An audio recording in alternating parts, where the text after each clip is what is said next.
Listener, I can't be there. Jay, I messaged him and said, "You're going to be there tonight, right?" He goes, "No."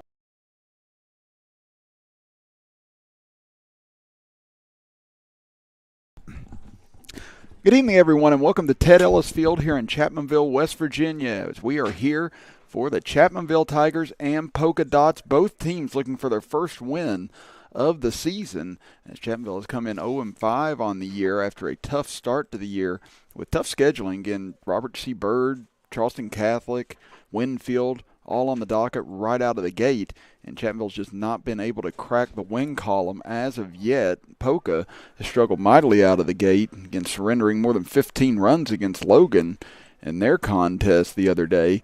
So both teams going to come out of here tonight, one of them finally able to get on the board and try and get some momentum going in their season. As Poca will lead things off here tonight, it'll be Grayley, the shortstop, going up against Joey Canterbury, the pitcher for the Tigers. As a fastball in for a strike on the inside corner, and we're underway here this evening. We'll set the defense for the Tigers here in just a moment. As Canterbury peers in to Andrew Topping, the catcher, as they roll through the signs. And Canterbury misses low that time with the fastball. 1-1 the count.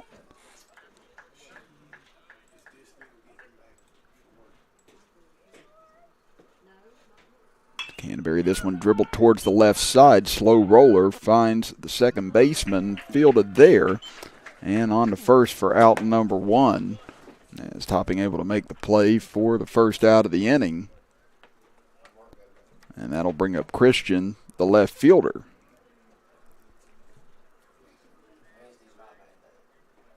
So again, the defense for the Chapmanville Tigers. Again, you've got Ian Plumley over at third base, Braylon Moore at second base. You have Andrew Topping at second base, Andrew Farley at first. Behind the dish for the Tigers here this evening, it'll be Gunnar Lucas. Then you have Drew Berry out in left field, Caleb Burford in center field, and A.J. Mono, the right fielder. As that one misses low, 2-0 the count now to Christian.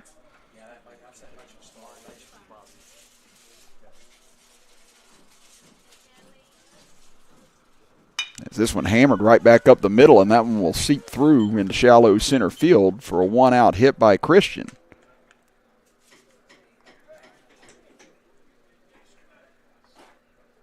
So that'll bring up McClanahan now, the first baseman. You can tell from the weather yesterday, the infield grass slow along with the dirt.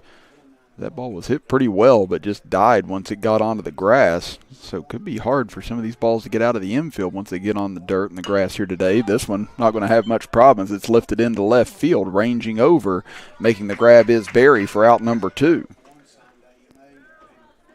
So you can see that Canterbury does pitch to contact. As all three batters have gotten a piece of his fastball here in the early going, but one right to the second baseman, one into center field. Now one right at the left fielder, Berry. Two away, and that'll bring up West, the second baseman, cleanup hitter for the Dots. Let's throw over to Farley, not in time, checking on Christian, who singled just a moment ago.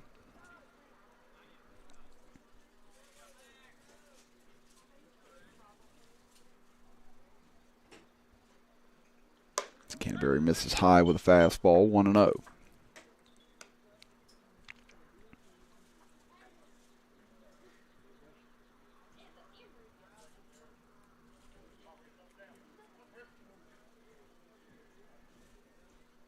There's a curveball lifted into left field going down the line. That one will fall. Runner heading for third, cut off by Motto over in right field. That'll hold the runner at third. They're able to keep the runner at bay at first as West goes inside out with a single down the right field line. And now runners at the corners for the Dots, and a chance to get on the board here first. It's a pair of singles here in this opening inning. Now bring up the number 5 hitter in this lineup.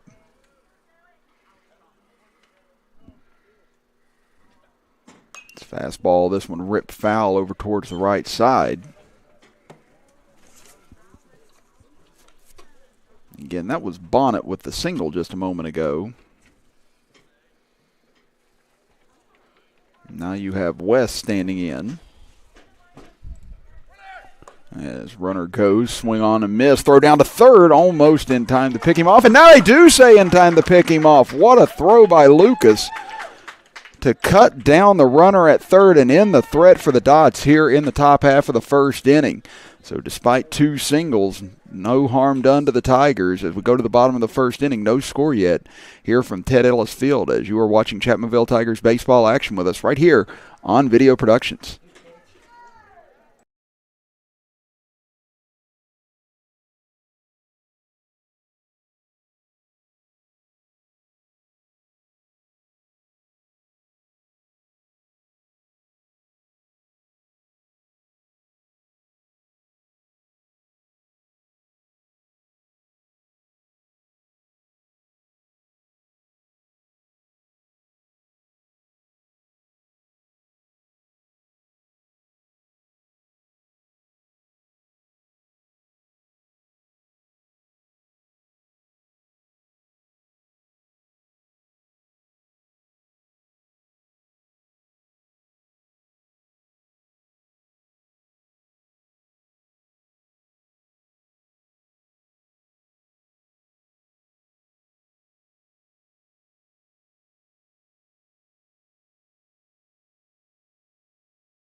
Welcome back, everybody. Chris Kidd with you as Butch Mounts, our engineer. Bailey Workman, our camera operator here tonight from Ted Ellis Field. There's a pair of singles for Poca in the first inning, but runner picked off at third base on the great throw by Gunnar Lucas to eliminate the threat. And now it'll be Chapmanville coming to bat for the first time as Andrew Topping leads things off for the Tigers. As pitch ripped down the left side, but that one will be foul and out of play. As it'll be Jones on the mound here tonight for the Polka Dots. So we'll run through their defense after Topping's at bat. As trying to find the ball, it actually rolled all the way down the left field corridor there along the fence. Finally retrieved over there by Christian, the left fielder.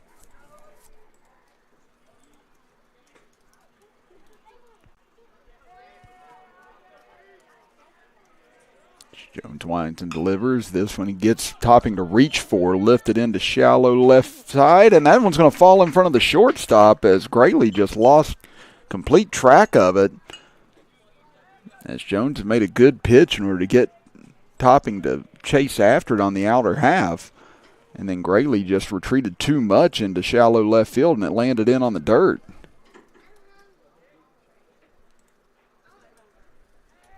That'll count as a hit for the Tigers, but it's one of those you also mark it down as a little bit of a miscommunication there as running on the pitch. Easy steal for Topping as Lucas squared the bunt.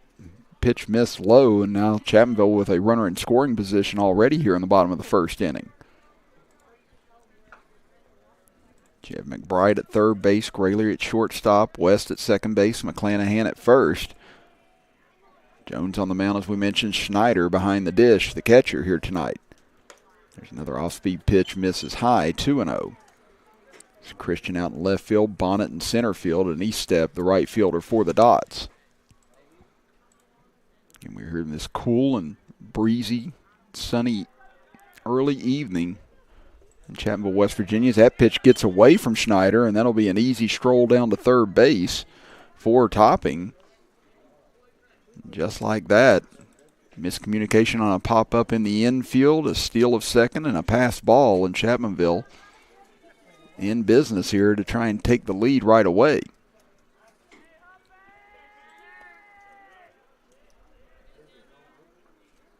Gunnar Lucas with a 3-0 count. He takes all the way, and he'll take a look at strike one.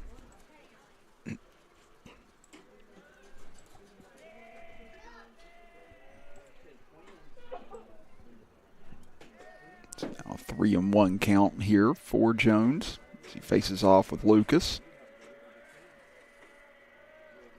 This one's going to miss high and tight, and that'll be ball four.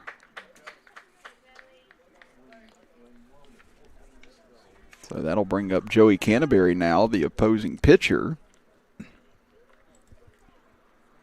Chance for him to give himself a lead here in the early going.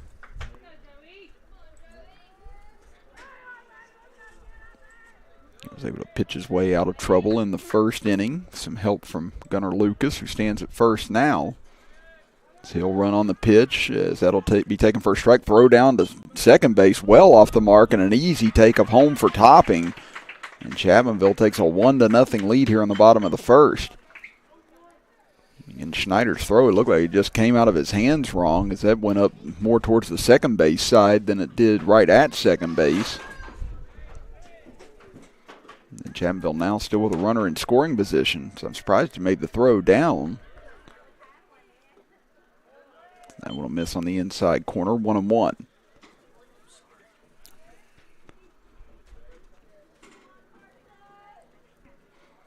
You can tell Chapmanville on the early going definitely feels as if they can run on this Poca defense. So they've been aggressive on the base path already. That went in for a strike, catches the inside corner, and Jones gets ahead 1-2.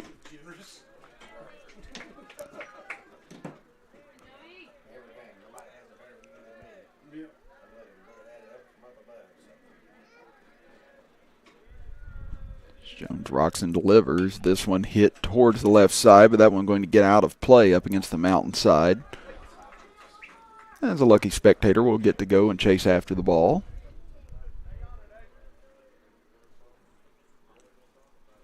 Canterbury keeps himself alive in the count, still 1-2.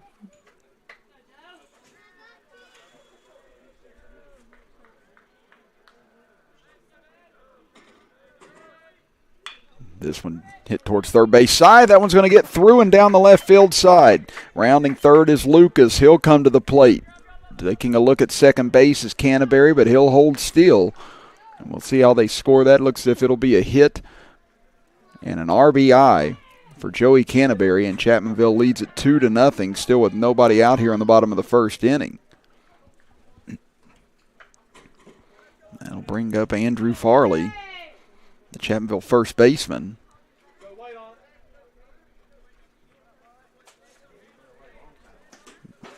They throw over quickly to first as McClanahan unable to get the ball in time to apply a tag, checking on Canterbury, who will likely be running as well here. Again, Chapmanville with the little bit of a slower delivery from Jones, taking advantage of it so far. And there goes Canterbury on the pitch, misses low. Schneider won't even offer a throw. And Chapmanville once again with a runner in scoring position as Jones has been pitching under duress to the last three batters now.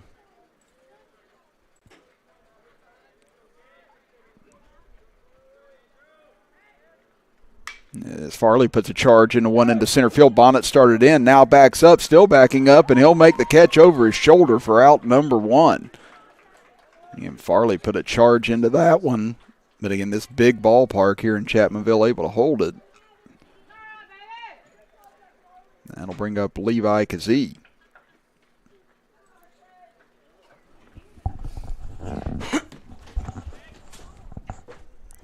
Kazee, the designated hitter in this lineup for the Chapmanville Tigers, batting in place of Caleb Burford, the center fielder, and Kazee waves through that fastball, 0-1.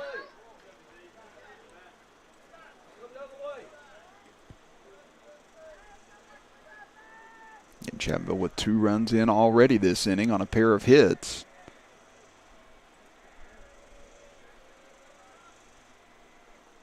He looks at an off-speed pitch, missing low. That evens up the count at a ball and a strike. Canterbury still down at second base after the single down the left field line and then the steal of second base.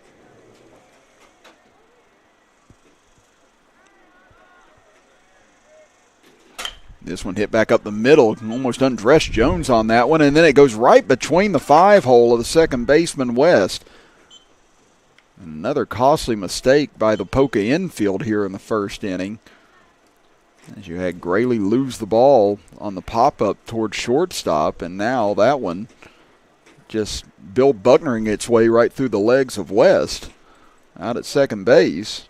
That'll be an error. That'll bring up Braylon Moore now. Moore took a big swing, just foul-tipped it, 0-1. Second time this inning, Chapmanville's had runners at the corners. Last time they sent the runner to second base. Throw down from Schneider was well right of the mark. Allowed the runner from third to score, so we'll see if they try and do the same here with Kazee.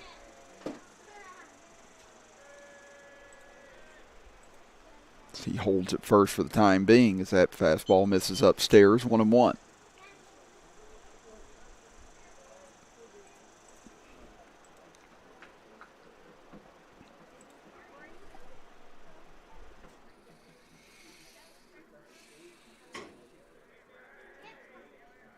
Jones takes his time, now delivers. Moore hammers one towards the left side. That one gets through into left field, an RBI single for Braylon Moore.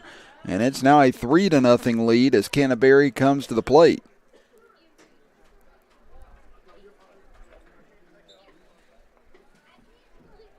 So Canterbury had an RBI of his own on his hit earlier this inning. Now scores on the RBI from Braylon Moore. And Chapmanville still threatening here with Drew Berry coming to the plate, the 7th batter this inning. 3-0, Tigers lead it. Still only one away. That one misses high, 1-0.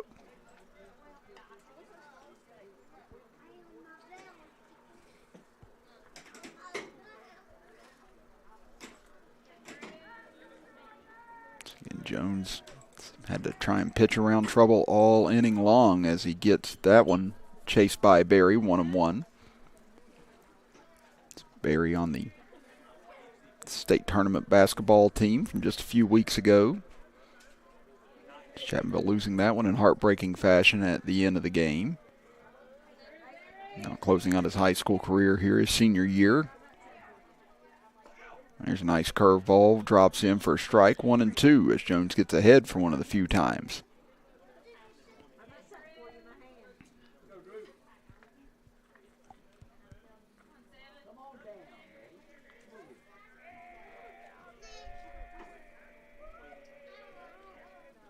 Tried to get Berry to chase, but instead gets away from Schneider, and that'll allow both runners to move up. As Kazee now standing at third, Moore out at second base. With a base hit here, could possibly score 2. This will be the 25th pitch of the inning now for Jones, as having a conversation with the umpire out at second base.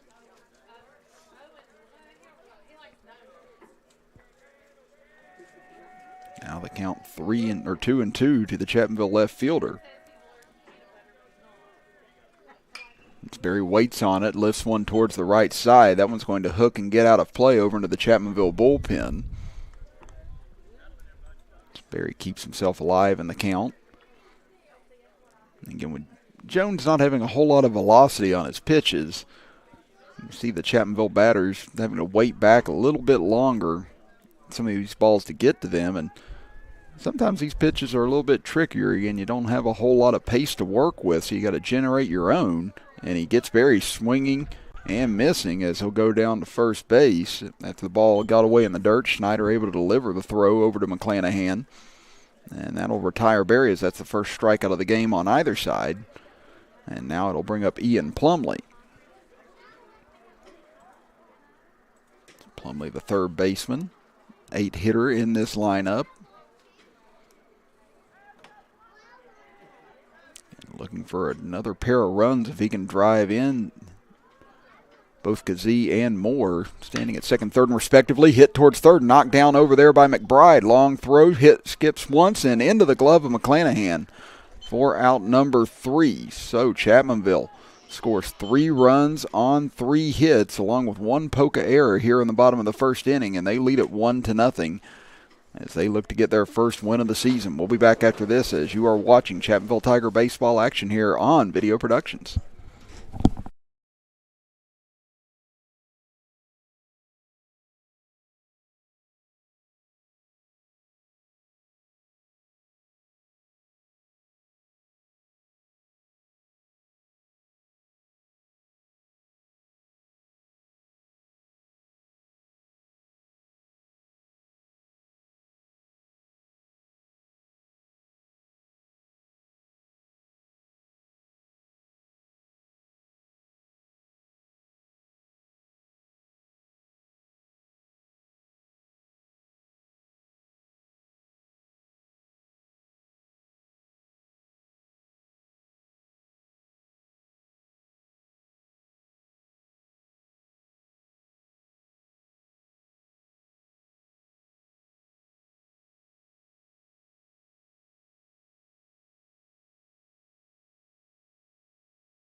Top of the second inning we go. Chris Kidd with you as a bunt goes right back to Canterbury, fielded on and throwing over to first in time to Farley for the first out of the inning as West tried a surprise attack there with a bunt, but it goes right back to the pitcher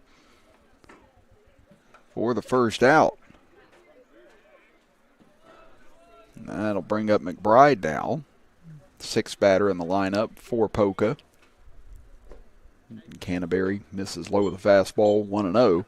And again, the difference in velocity from Canterbury and Jones is striking once you see Jones and then go back to Canterbury. And again, nothing wrong with either style, just different once you see it leave the hand.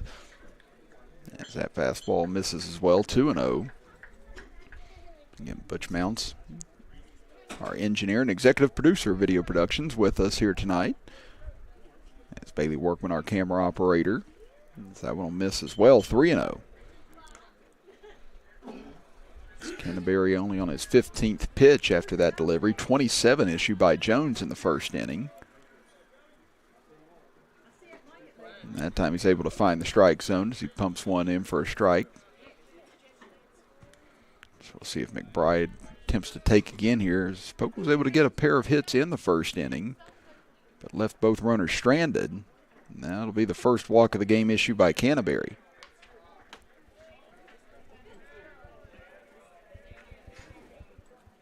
So a 1-out walk. We'll bring up Eastep, the right fielder.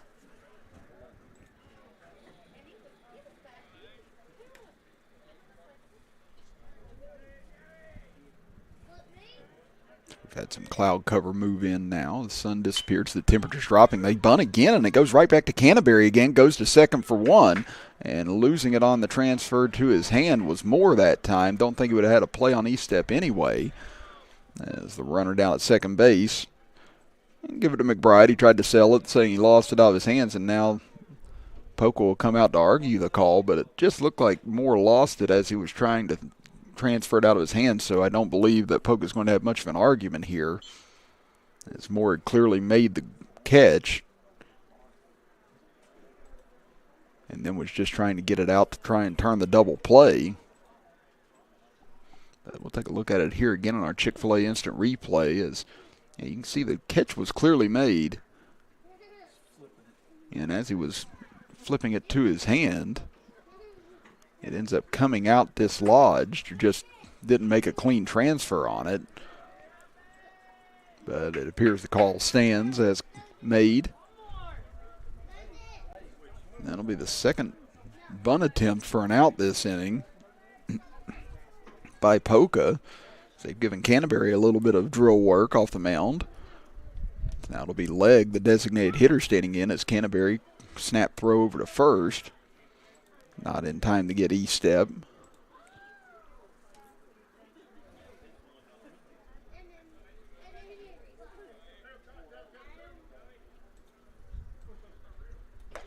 There's a fastball right down Broadway for strike one. Canterbury gets himself ahead. And looking for a quick inning here after having to sweat a little bit in the top of the first inning.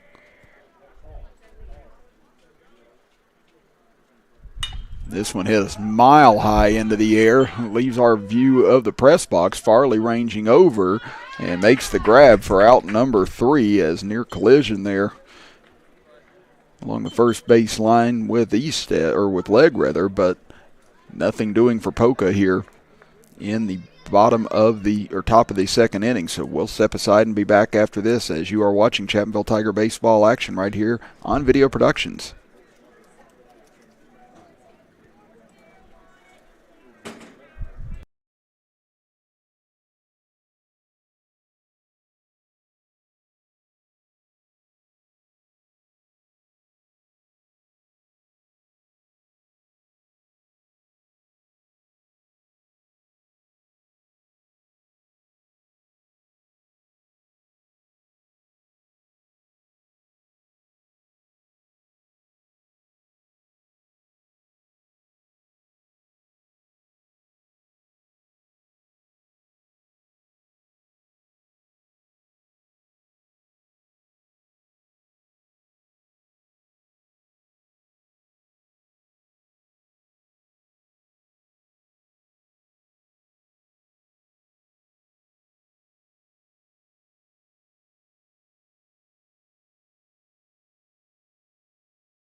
Yeah.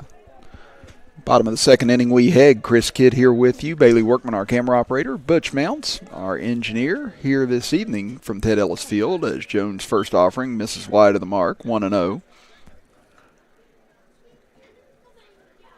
As it'll be A.J. Motto to lead things off for the Tigers. He completed 3 runs on 3 hits. In the bottom of the first inning, left 2 runners stranded at second and third base as well as Jones misses outside again. 2-0 now the count.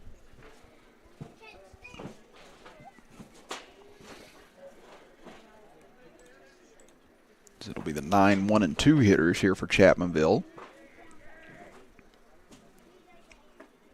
That one misses outside as well, 3-0. So first 3 pitches have all missed off the plate to the right from Jones here to start this inning. That's 30 pitches for him already. Motto had the bat attached to his shoulders that time, looking to see if he could draw an easy walk. Jones able to find the strike zone for the first time here in the second inning.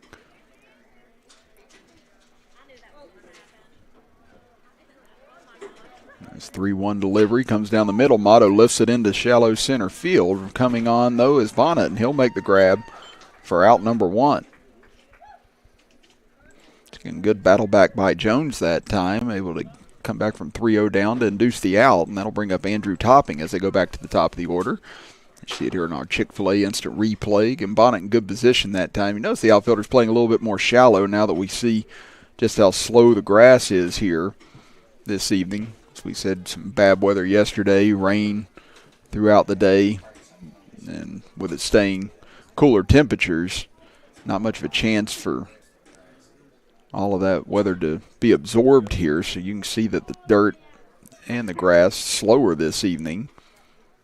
So you've started to see all the outfielders from both sides starting to creep in just a little bit more. As Topping squares to bunt, pops it up. Jones can't make the grab out of the air. Now from his knees, throws over to first, not in time, as Topping able to beat it out, as he's got 2 infield singles now in this game. And the first one popped up towards shortstop Graley, who just overran it. Thought it was going to go deeper into the shallow left field, but instead landed on the infield. And then that started the 3-run first inning for the Tigers. Now, could that open up the door for another couple of runs this inning? As Burford squared to, or Lucas squared to bunt, instead it goes through the wickets of Snyder, and that'll allow Topping to head over to second base. You have to imagine that Topping was probably going to be running nonetheless on that pitch. As we said, Chapmanville's been aggressive against Jones here in the early going. As Lucas walked back in the first inning and then later scored. As he waits on that delivery from Jones and fouls it sharply off the fence over along the third base side. As head coach Josh Rakes with a good stop.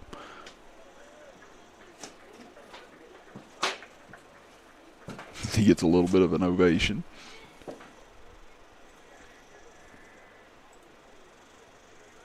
He's Topping with a big lead. He's going to take off. As that one going to be fouled out of play by Lucas. And Topping, well, he had third base by 1.5 miles. If that pitch hadn't been fouled off by Lucas, he got out to a massive lead and a great running head start. Even if they would have tried to pick him off at second base, he would have gotten into third easily. Now the 1-2, this one chopped towards third base side. It gets over the bag. It's just foul. Again, that was close along third base side, but it just drifted foul.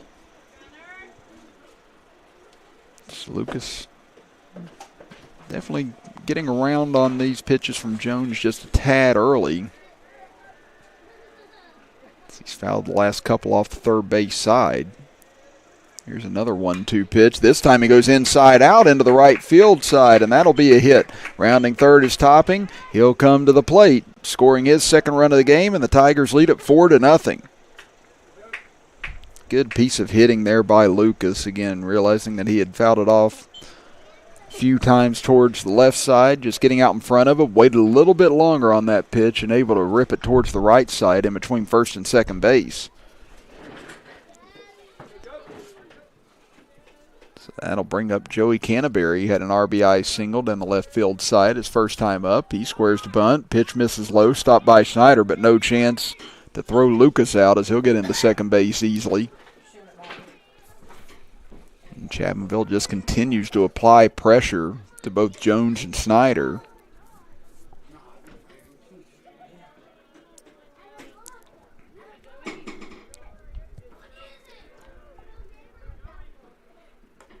There's a curveball missed high, just stayed upstairs. 2-0 the count.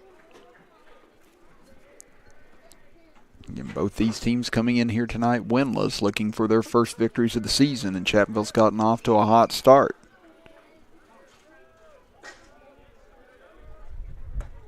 And that curveball drops in. 2-1 now the count. Canterbury, the number 3 hitter in this lineup. You've got Andrew Farley standing on deck, the cleanup hitter.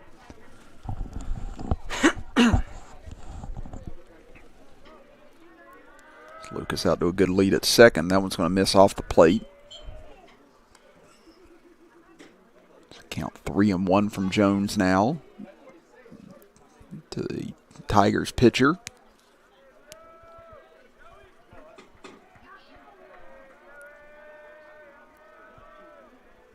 As he goes chasing after that, and that one just fouled off. As Lucas thought maybe he had just gotten by the catcher. So that'll run the count full now. Canterbury climbs back in.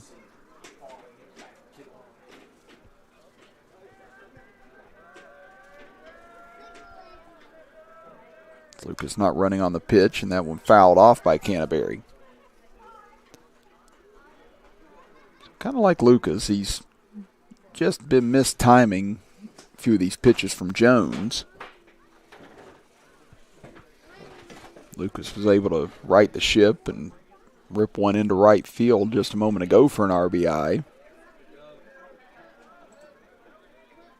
That one's going to miss low ball 4. Gets away from Schneider, and that'll allow Lucas to move on over to third.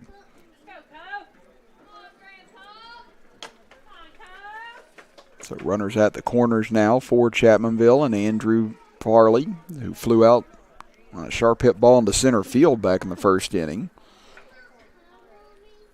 Opportunity to drive in one, maybe two, as we'll see what Canterbury does here. I'd imagine he'll be running on the first offering from Jones with one out here. And he sure is, as that one misses inside. They throw down to second base. They tried to see if they could sneak in and pick off Lucas going for home that time, but Lucas privy to it, along with Coach Rakes over along the third base side. But now base hit here for Farley. Could push this lead to 6-0 with the speed Chapmanville has on the base path. That one misses a little high.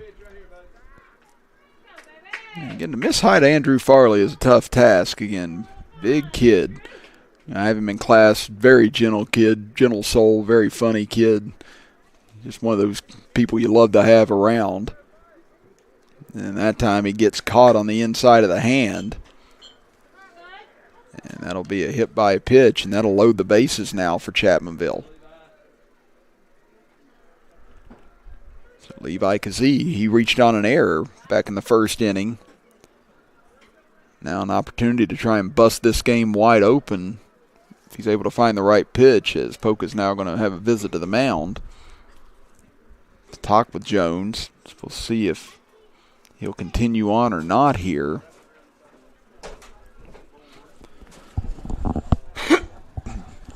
Again, a base hit in this spot will make things very difficult for Poca to try and climb back into this game.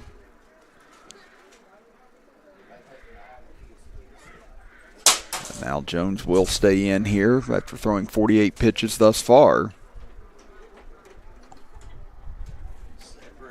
And still only one out here this inning. That was on the fly out to center field by Motto. After that, the last 4 batters have reached for Chapmanville.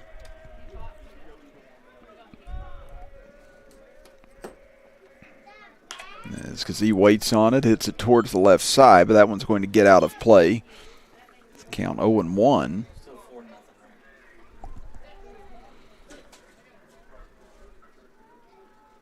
And Chapmanville's had 5 hits so far here tonight, but they still had difficulty kind of timing up the pitches from Jones.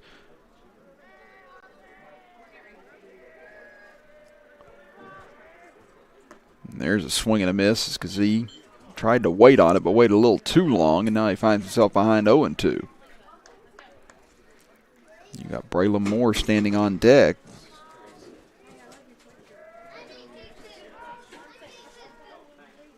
That was pitch number 50 from Jones. Here comes 51. Good eye that time by Kazee, as that looked like a pretty good pitch coming out of the hands of Jones. But Kazee able to locate it was a curveball and laid off of it.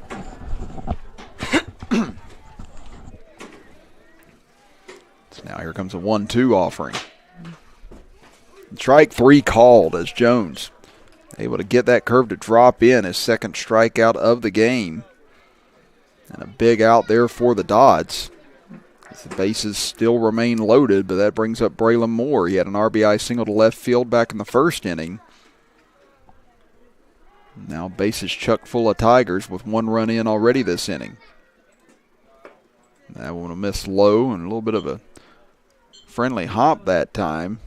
It may have gone off the umpire's shoe and kind of kicked forward. It's a decent-sized depth backstop here at Chapmanville, so one gets away. It does get away. Moore takes a look at the ball inside, 2-0. And Braylon, another kid that's in my 11th grade history class, really good kid. Really smart, funny as well, very dry sense of humor.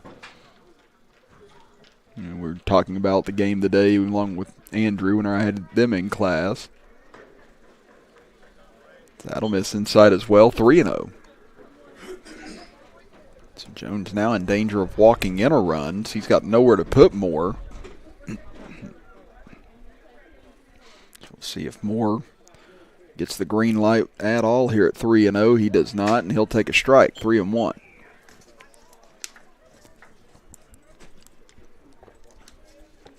Again, just to give you the pitching comparison, through 2 innings for Canterbury, he's thrown just 20 pitches. This will be pitch number 57 for Jones, and he's not through 2 innings as Moore hammers one into left field, but it's going to be right over towards the left fielder, Christian, who will make the grab for out number 3. So Jones does limit the damage here in the 2nd inning as he leaves the bases loaded. That's 5 runners left on base for Chapmanville through 2 innings, but they do hold a 4-0 lead as we head to the top of the 3rd.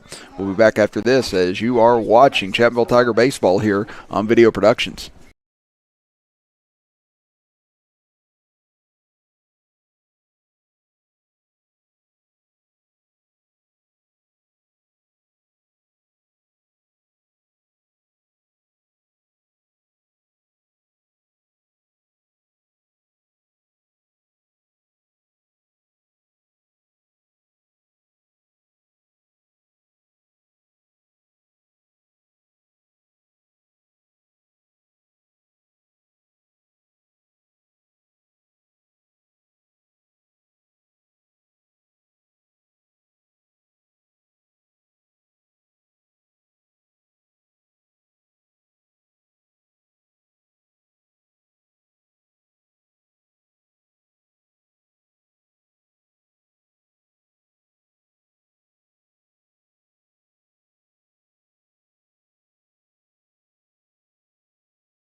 Top of the 3rd inning as Chapmanville leads Poca 4-0. Chris Kidd with you. Butch Mounts, our engineer, with Bailey Workman, our camera operator, as big swing and a miss there as chasing after at high heat was leg.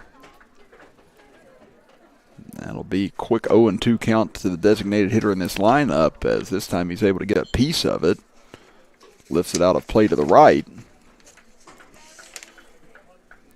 This is still just the first time through the order for the Dots. Again, they had their big threat in the 1st inning with 1st and 3rd.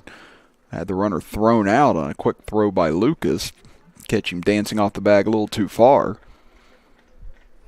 Canterbury still looking for his first punch out of the game, and there he gets it. Nasty curveball. Got leg way out in front. for strike number 3. And he set him up with 3 straight fastballs and then just pulled the hook on him there. That'll bring it back to the top of the lineup as Graley will stand in. He grounded out to second base to start the game as there's another off-speed pitch as that one misses inside on his hands, but fouls it off to the right.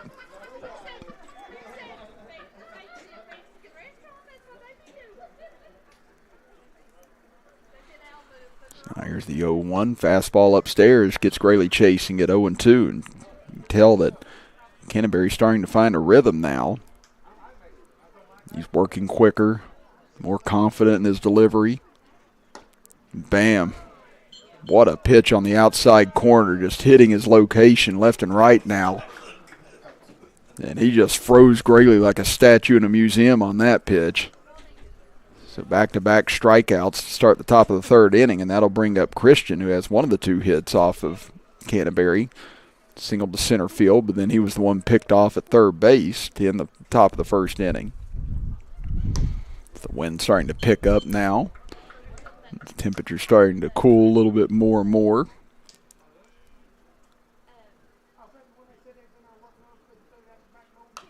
Just jams him in on the hands that time as Christian fouls it straight back into the screen, 1-1.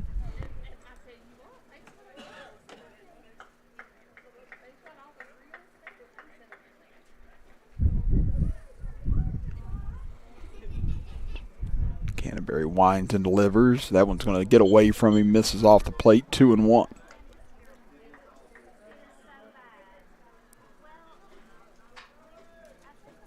So again, looking for his first 1-2-3 inning here. This one jams him again. This is going to be a tough play as it knuckleballs over there. Farley Fields throws over, but not in time as Canterbury slipped and fell. Trying to get to the bag, but he wasn't going to be there in time anyway with the speed of Christian, so he gets his 2nd hit of the game on that infield hit. Now keep the inning alive, bring McClanahan to the plate. He flew out to left field back in the 1st inning. It's a quick throw over to first, not in time.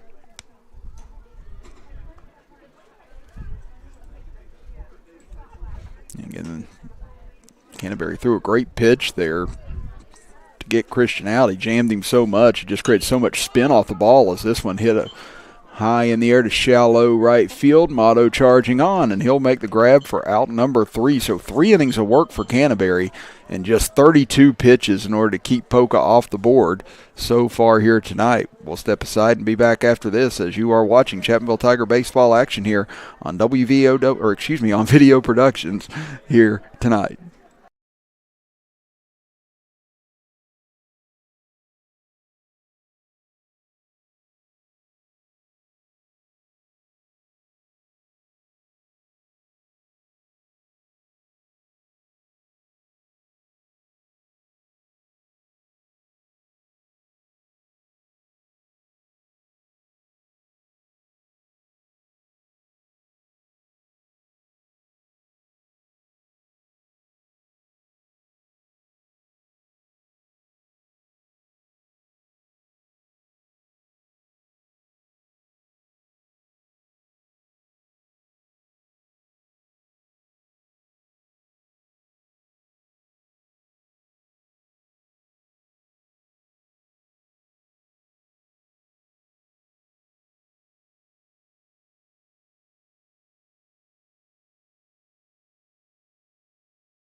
4-0, Chapmanville leads it as we go to the bottom of the third inning. Chris Kidd with you. Butch Mounts, our engineer, with Bailey Workman, our camera operator. Is this one hitting the shallow left, giving chase. Several players. Is it made? What a catch out in shallow left field.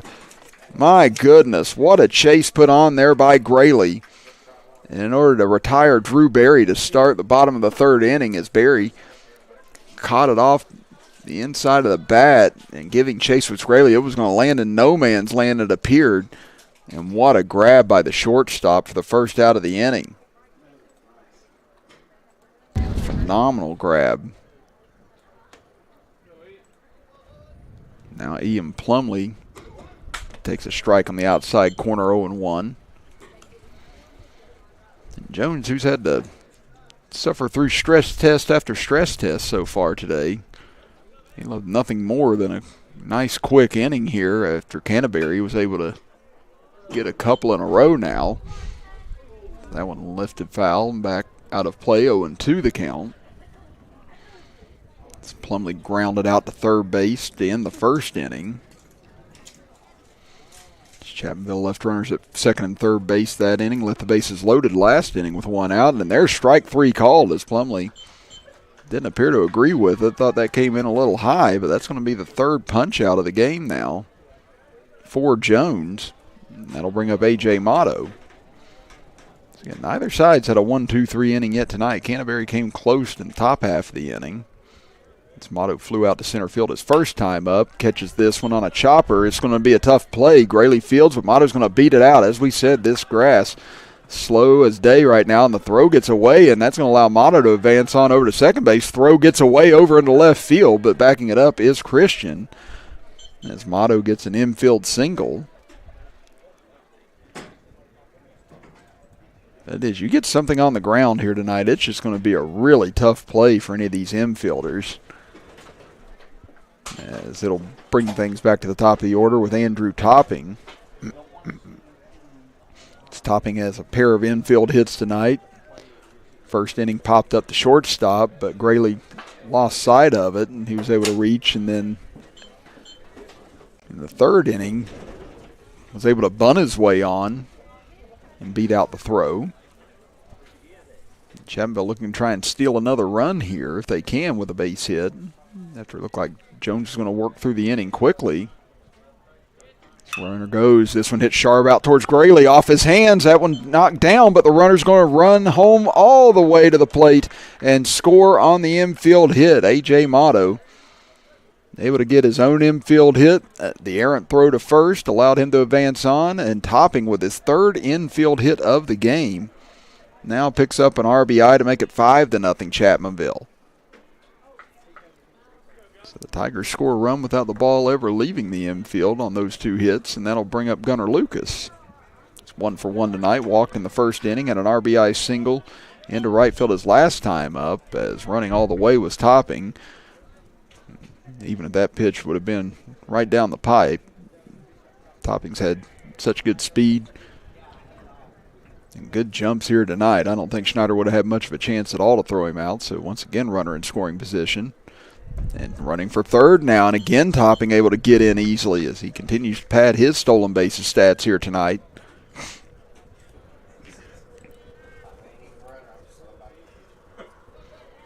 As we said, Chapmanville's felt like they could run on Schneider and Jones all night long, and so far they've been able to do so without an out being recorded in all of those situations. It's count 2-1, missing off the plate.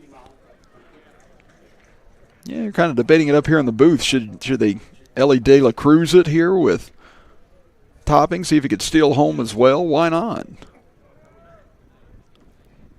This one chopped foul down the third base side. That was pitch number 69 for Jones. This will be pitch number 70 upcoming. As we said, he's had to labor through all three of his innings so far. Canterbury's just had to throw 32 pitches. So he's just averaging a little over 10 pitches an inning so far.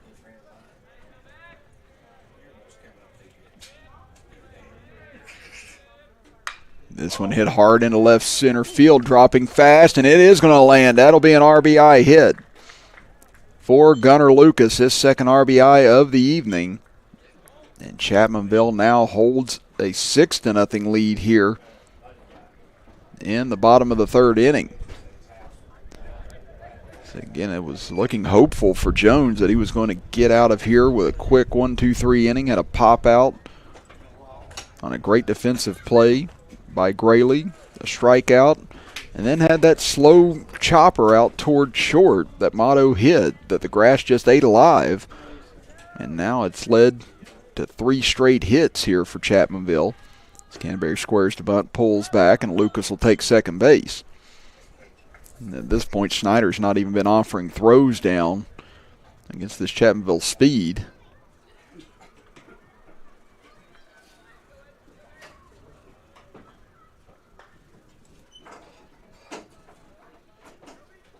This one hit hard into center field, coming on his Bonnet, and he'll make the grab for out number 3. But Chapmanville steals a couple of runs with 2 outs and nobody on as they hold a 6-0 lead heading to the top of the 4th inning. We'll be back after this as you are watching on Video Productions.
Top of the 4th inning. First pitch hit back up the middle again. Grass kind of kills it.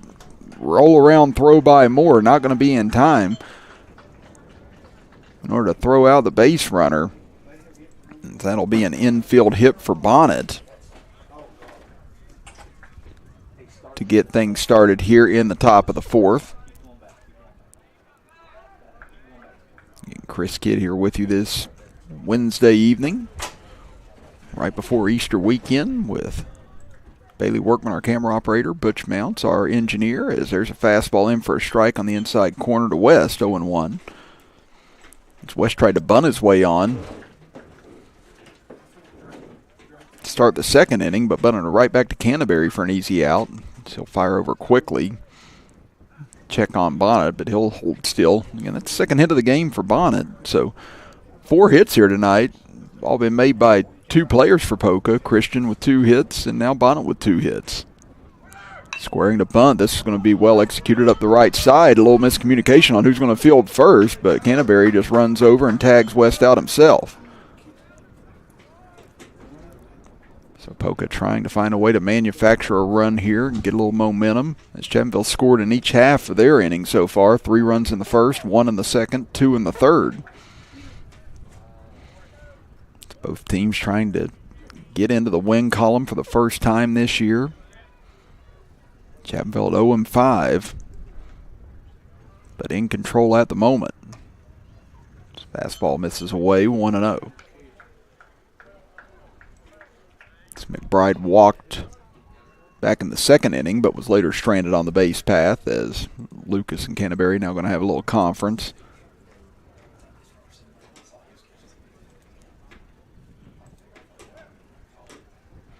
Lucas now got whatever he needed off his chest for Canterbury as he goes back behind home plate.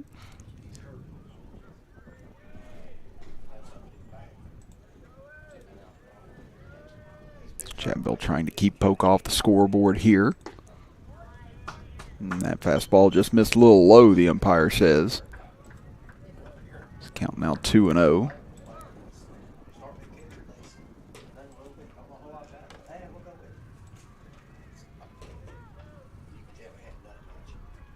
Well, he got him to chase on that one, but his high fastball skipped off the glove of Lucas, and that'll allow the runner to move on over to third. So a chance for Poca here to get their first run of the game across after they missed their opportunity in the top of the first inning with first and third. You've got a couple of Poca players warming up along the near sides. Perhaps a pitching change going to be underway in the bottom of the fourth inning for the Dots. Oh, and there's a nasty curveball. Once again, was able to get McBride to chase it upstairs. This count now evens up at 2-2. Now he tries to change the eyesight, goes back low, but able to lay off of it is McBride, and the count runs full. E-Step waits on deck. So here comes the payoff pitch. That'll be ball 4 inside.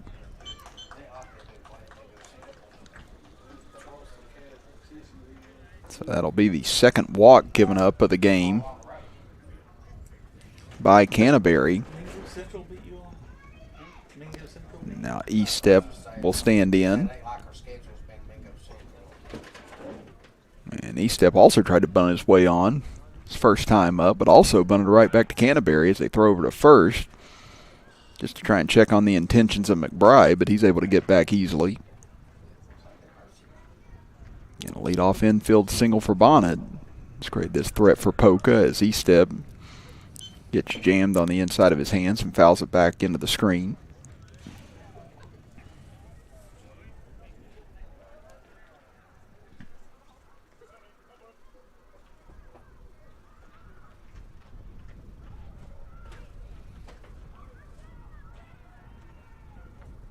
This one chopped hard down the first base side, but that'll go foul. Another nice play by the coaching staff. Again, saw Coach Rakes with one over on third base. Now we get one from Poca's first base coach. Now Canterbury would love a punch out right here. And he gets it. Strike 3, waving through it as E-Step for the second out of the inning. And that is the second strikeout of the game for Canterbury.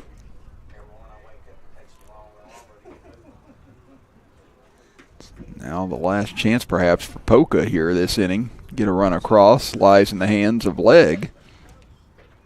Schneider, who stands in. Schneider popped out to first base first time up. Hit that one sky high that Farley was able to keep his concentration on. Count at 1-0.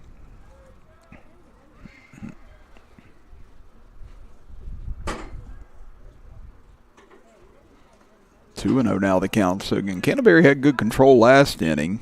It's gone a little bit wayward here in the fourth so far, but Poca's still not on the board just yet.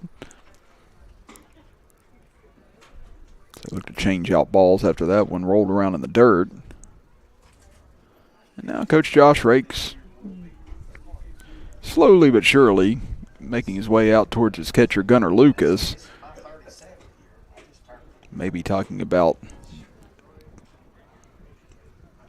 pitches that they're throwing or whether or not he's checking on Lucas. Again, Lucas appeared to be holding his back a little bit earlier. And perhaps that is what Coach Rakes is checking on here as well.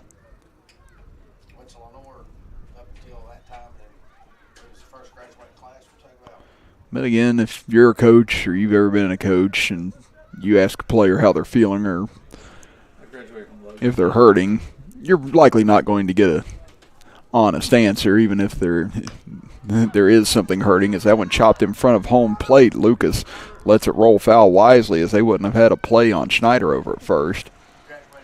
Where I coach tennis, my kids have lied to me for 15 years on whether or not they feel good or not whenever they're on the court. And, I admire the competitiveness, but as a coach, you want the best for them more than you want to win at any point in time.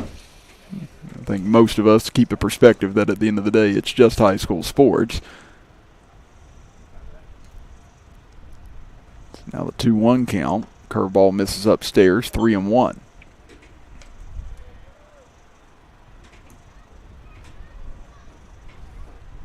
So again, first and third here for Poca. They trail it 6-0, but trying to make a game of this. Here's we are at the midway point of this contest. Fastball wave through. That'll even up the count now, as we got a full one at 3-2. So runner will be going from first on this pitch.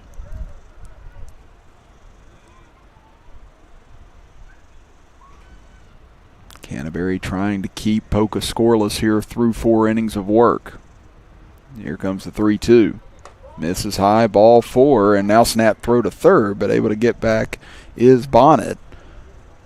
And a pair of walks here from Canterbury have loaded the bases.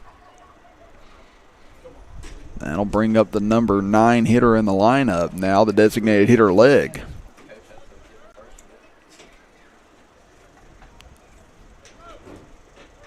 His Legg, I said 2 strikeouts. It's actually been 3 now for Canterbury, and Legg was one of those strikeout victims. He was actually the first strikeout victim of Canterbury in the 3rd inning, leading things off. Once again, he misses low. So like I said, Canterbury's been a little wild here this inning. Now it looks like Poca wants to get a courtesy runner in. And Schneider will check out. We'll see who the Dots select to bring in.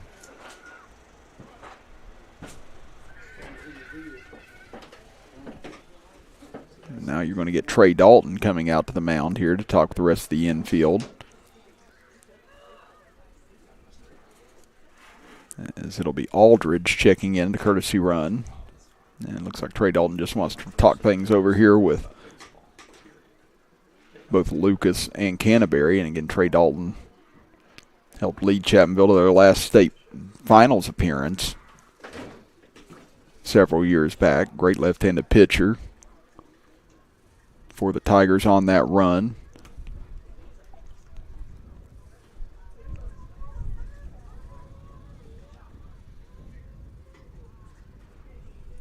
Now we'll see if Canterbury is able to settle in here with the bases juiced for Poca. Again, one big smash right here, and all of a sudden we've got ourselves a ball game once again. Fastball misses outside, 2-0. Again, it was an infield single from Bonnet. Sacrifice bunt, then a walk, a strikeout, and a walk. And I'd be surprised if you see Legg take a swing right here. But he does on the 2-0, as he'll foul it out of play, 2-1. Again, I would have tested Canterbury just to see if he could find the strike zone right now if I were Legg.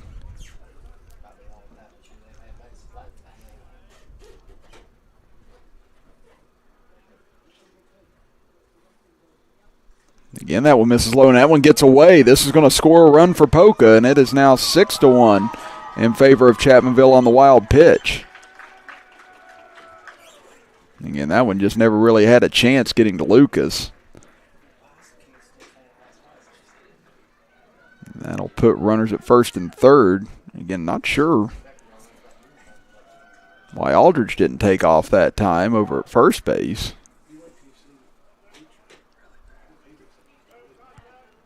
Again, so a missed chance there for Poca to keep 2 runners in scoring position. So if there's a base hit here from Legg, that could end up costing the Dots an extra run. But it doesn't matter. There's the 3rd walk now in the last 4 batters given up by Canterbury. So that was 55 pitches now from Canterbury. Chapmanville doesn't have anyone loosening up, but then again, whoever they might want to loosen up likely is in the field right now. There's another fastball misses upstairs. Again, Canterbury's all over the place right now. As Graley 0 for 2. He grounded out to second base and then struck out in the third inning. I'd say if you see Canterbury walk one here, that'd probably be the end of his evening.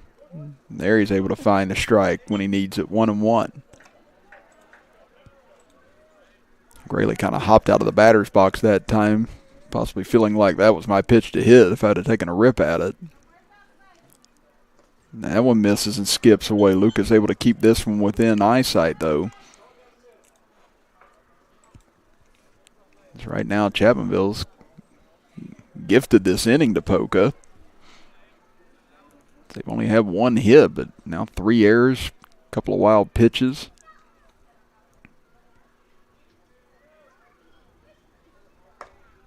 There's another ball. So 3-1 now the count. This will be pitch number 60 now in the evening for Canterbury.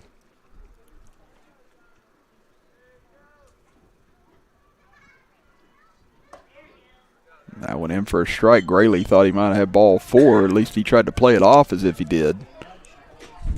So now everybody will be in motion here on this 3-2 pitch with 2 outs. Can Canterbury get out of trouble here? Fouled out of play straight back by Graley.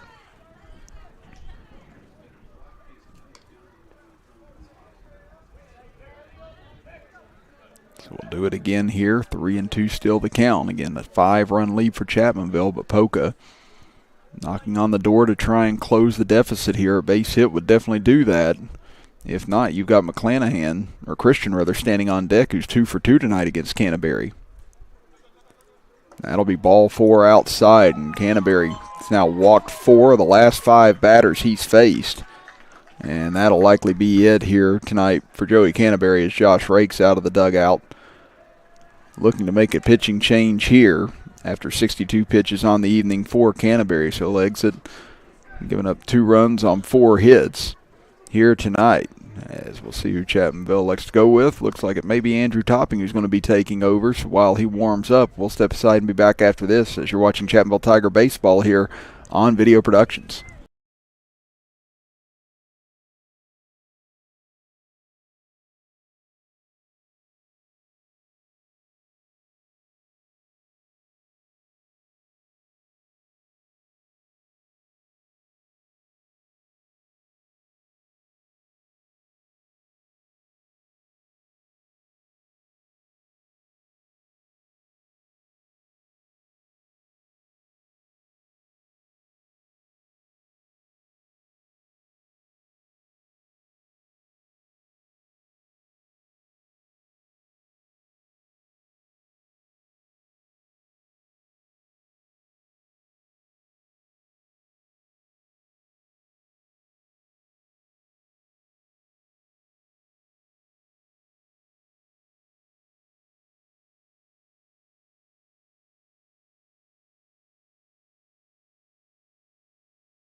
Bases still loaded for Poca here in the top of the 4th inning. 2 runs already in, and Andrew Farley trying to get Chapmanville out of trouble as he deals with the number 2 hitter in the lineup, Christian, and a swing and a miss, 0-1. Again, Christian singled center field and a single on the infield tonight against Canterbury. Lifts this one into the air, but that one's going to get out of play to the left. And thankfully, it missed everybody. Boy, there's a couple of people over there. One person just kind of ducked whenever they could have just ran for cover. Thankfully, no one was hit on that one, but now the count 0-2.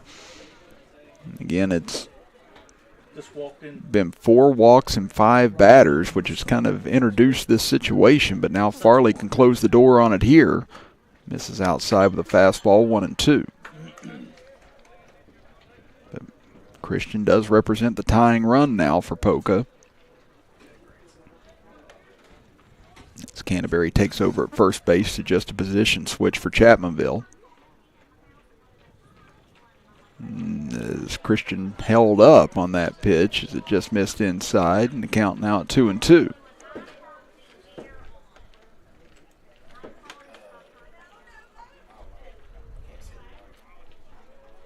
Base is still loaded here for Poca.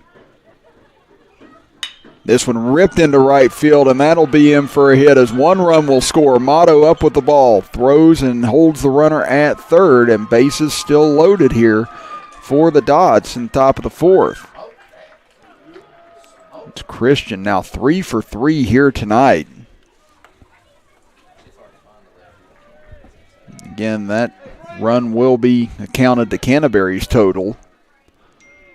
The runner that scored was one that he had walked, and actually Canterbury still responsible for the runners at second and third as well. As McClanahan stands in, first pitch misses, gets away. But this is the 9th batter of the inning now for Poca, as they batted around here in the top of the 4th. I'm taking till I get a strike.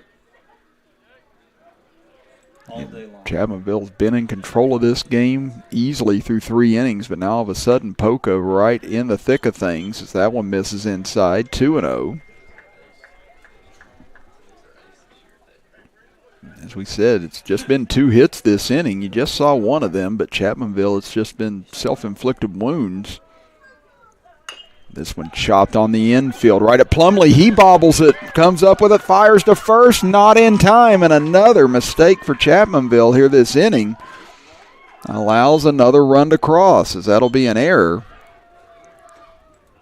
And that's 4 runs in now for Poca here in the top of the 4th inning, and it'll bring Bonnet back to the plate. Bonnet had an infield single to get things started this inning. Yeah, it's only really been 1 sharp hit ball this inning for Poca, and that was the one hit by Christian a moment ago. But other than that, the 4 walks and 5 batters, and in the air just now, a couple of wild pitches as well.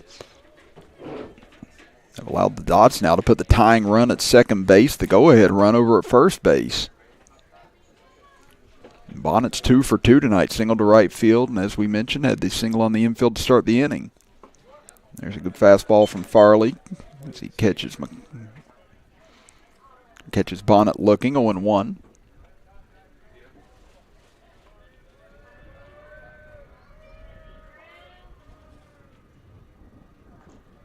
That one's going to hit Bonnet, and that's going to cut this to a 1-run game.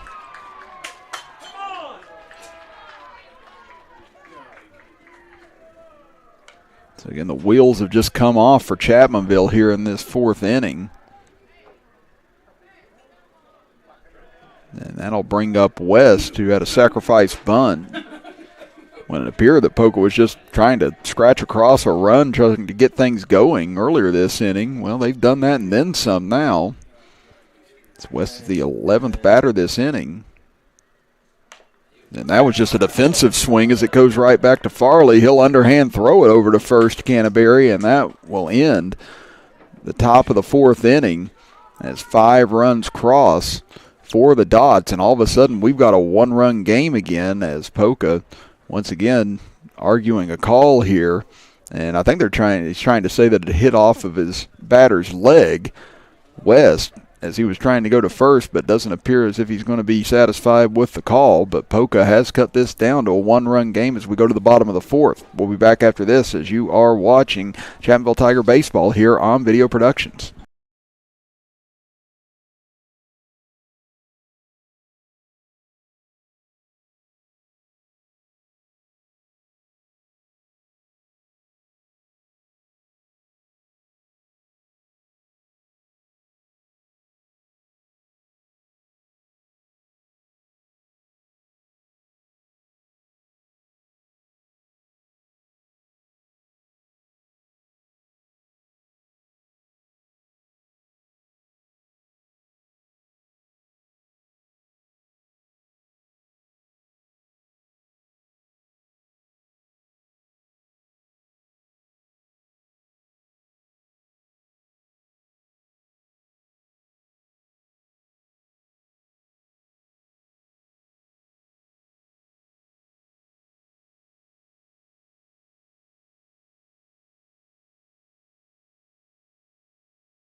Bottom of the fourth inning, it's all of a sudden a one-run game. Chris Kidd with you, Butch Mounts our engineer, Bailey Workman our camera operator.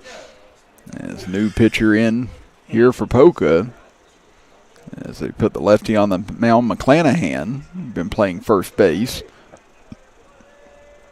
So he comes in and misses well off the mark. His first fastball as Andrew Farley stands in. And there's another one that misses everything and goes to the back screen, so that's not a promising start for McClanahan.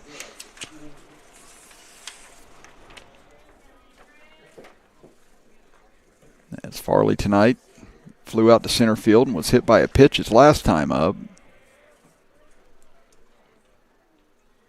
Now it looks like part of the catcher's gear for Schneider became dislodged. Actually, a lot dislodged. His chest protector wasn't buckled. But again, Chapmanville Scored 3 runs in the first, 1 in the second, 2 in the third, led it 6-0. Looked to be on cruise control here, trying to pick up their first win of the season, and then all of a sudden, the record screeched really hard in the top of the fourth. 4 walks and 5 batters, a pair of hits, an error as well, and all of a sudden Poca had 5 runs across and nearly had more.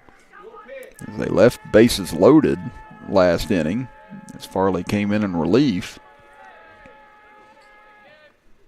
And McClanahan misses ball 3. That time he was able to find the catcher's glove for the first time.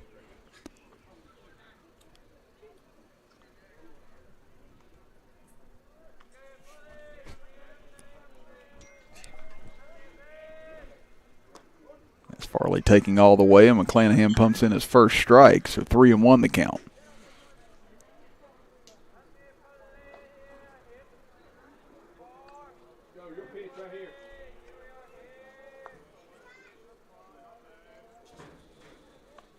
And that's the third pitch of that at-bat that missed everything and goes to the backstop. And now Farley hustles down to first. Thought about going for second. Honestly, he probably still could make it to second at this moment if he wanted to. That'll be a leadoff walk. And Levi Kazee will stand in. So lefty versus lefty matchup. And again, rough start here so far in relief for McClanahan. As he only had 1 strike and really wasn't close at all to the plate other than that one. And there's another one that misses and gets away. My goodness, that's 4 wild pitches in just his first 6 pitches of his relief duty. And Farley easily goes over to second base.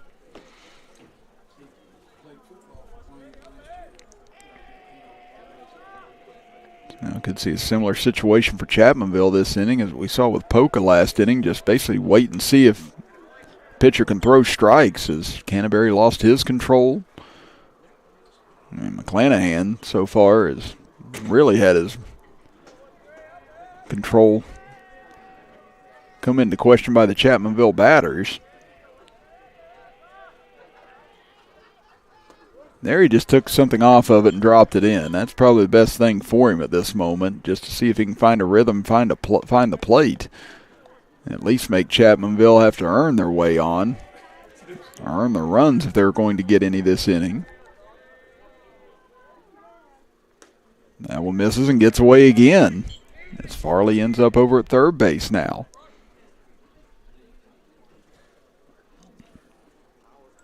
Now that one appeared to be more on Schneider than it did on McClanahan. And again, the velocity coming from Jones and now the velocity coming from McClanahan, definitely 2 different animals.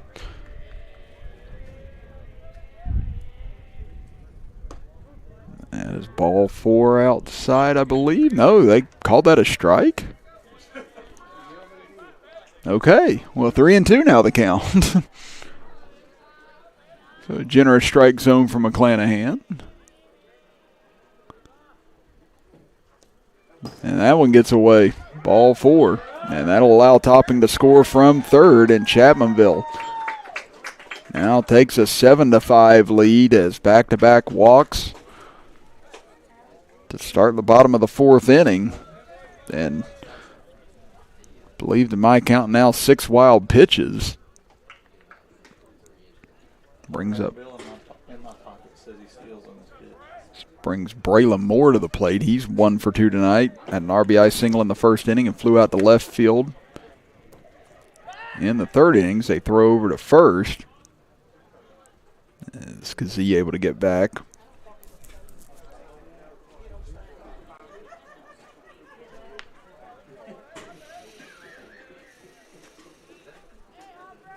Nobody out here in the bottom of the 4th inning. 7-5, Chapmanville leads it after they saw their 6-run lead shrink to 1. There's a fastball right down the pipe for a strike. Good pitch there for McClanahan, 0-1.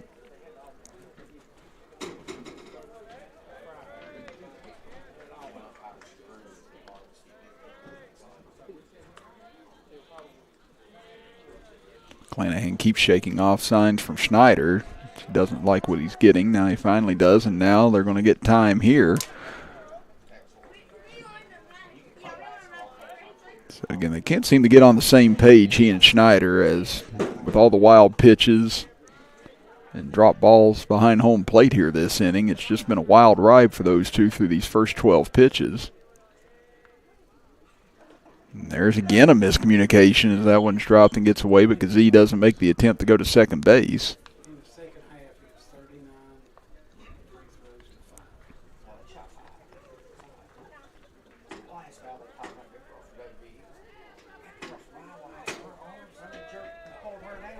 Now here comes the 1-1 from McClanahan. That one's going to miss, 2-1, as that one a little bit low.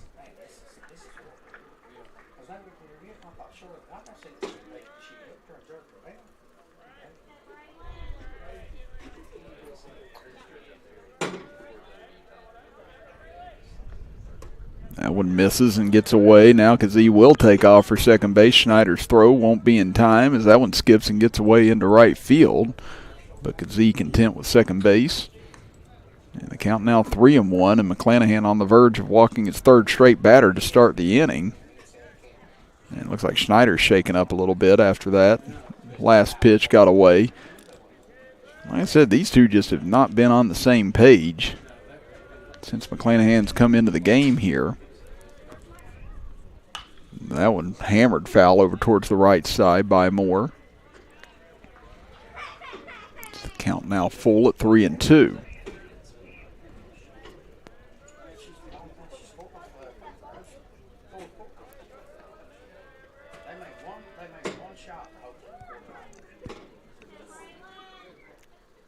Moore once again spoils a pitch as he fouls that one back into the screen. So the count remains 3-2 to the Chapmanville shortstop. Runner in scoring position. Nobody out here in the bottom of the fourth. One run already in for the Tigers. So they've again scored in each frame they've had here tonight at the dish. This one hit towards second, and late lunging catch there by West as he climbed the ladder for out number one. So that's a line out from Moore as he got a good piece of it, but a great defensive play out at second as you see it here on our little General Store instant replay. Yeah, that ball just kept climbing on West, and he was able to go up and make the grab for the first out of the inning. Now we're going to get a visit to the mound here. And see if McClanahan's going to stay in here or not. Again, he walked the first two batters he faced, fell behind 3-1 on Moore before coming back to get the first out of the inning. So they're going to stick with him here. That'll bring up Drew Berry, number 7 hitter in the lineup. Berry struck out back in the first inning, popped out to shortstop his last time up. Yeah, it was a great defensive play by Grayley. He made that diving grab out in shallow left field. Fastball misses outside, 1-0. And Kazee also walked along with Farley. Farley already scored after a wild pitch.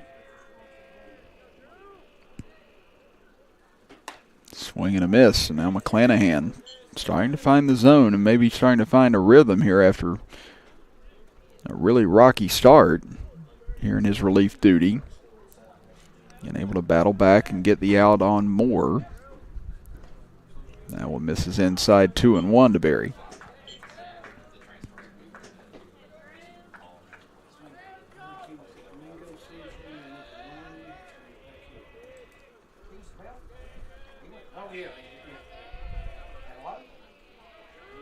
McClanahan takes a look out at second base. Here comes the pitch.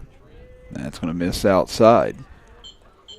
It's now 3-1 the count. Barry. This is Barry. Now let's see if Barry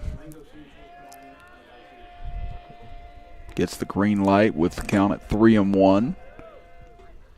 He does, and he chops it towards West out at second. Died there on the dirt. West able to get it, but makes a poor throw over to first. Just threw it right at the feet of Edwards over at first base. And there's another missed opportunity for an out for Poca. And again, it's just been some errors and poor decisions tonight on both sides that have allowed both sides to continue innings and scratch runs across, and that'll be an error on West on the throw. And Ian Plumley comes up. He's 0 for 2, grounded out to third, and then struck out his last time up. He'll take a ball, 1-0.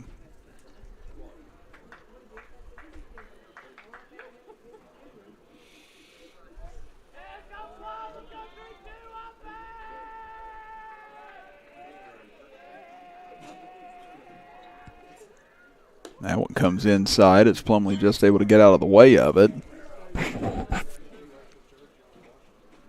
Count now to 2-0.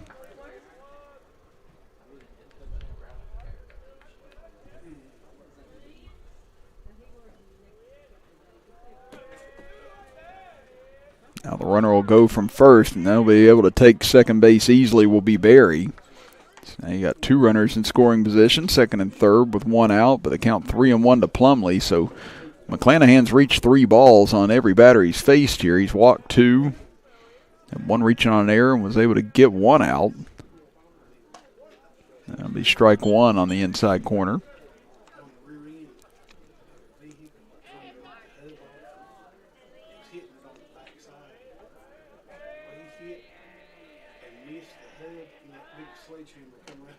And there's ball 4 outside.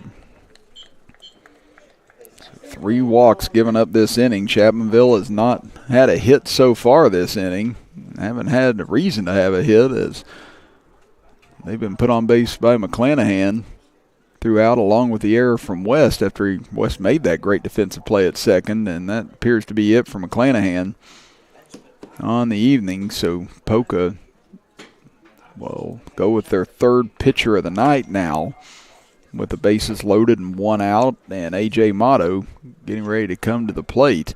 So while the pitching change takes place, we'll step aside and be back after this as you're watching Chapmanville Tiger Baseball here on Video Productions.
New pitcher for Poca will be Edwards, another lefty coming in after McClanahan walked 3 of the 5 batters he faced.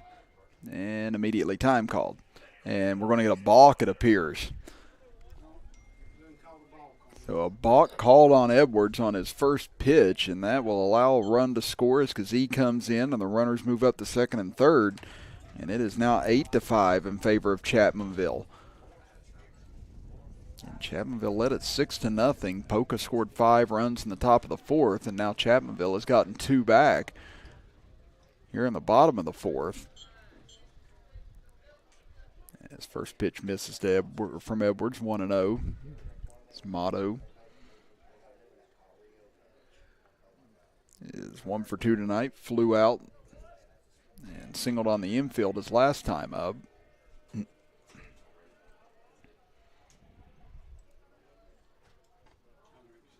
That one will miss inside, 2-0.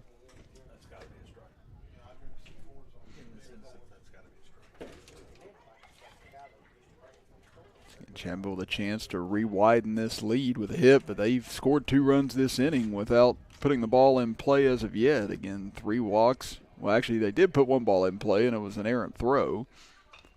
As Motto waits on that delivery and fouls it straight back and out of play. Again, both sides have left outs on the field here tonight on the defensive side. Poca more so.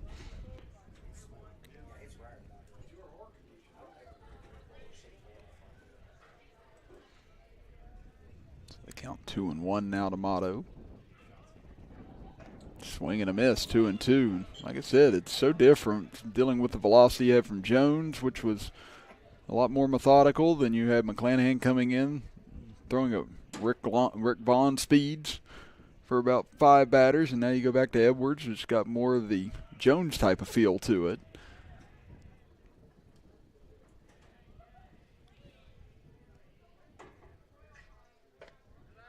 Fastball misses up high, 3-2.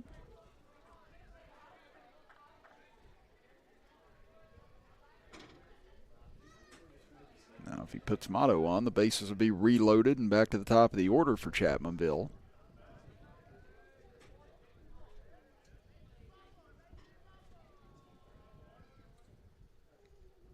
And that will be ball 4. It gets away, and here comes a run to the plate, and Chapmanville now regains a 4-run edge at 9-5. As Drew Berry able to cross. And now the 4th walk this inning. Given up by the Dots, and now you've got Andrew Topping coming to the plate. His Topping tonight is 3 of 3. Singled on the infield in each one of his occasions to the plate. Has an RBI to go along with that. Motto takes off, and balk called again on Edwards. That's the 2nd balk now of the inning. That's allowed a run to score for Chapmanville, as Plumley will come home.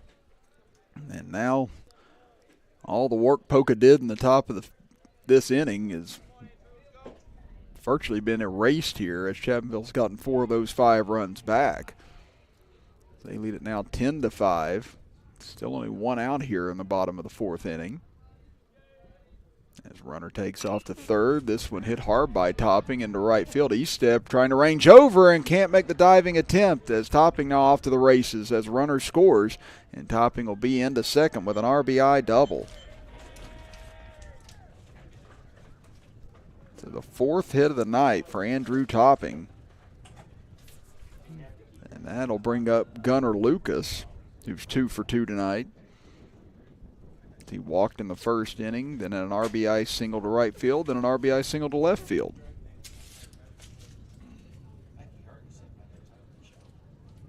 And Eastep, he's trying to shake off that dive that he had over there, trying to make the catch on Topping's low liner.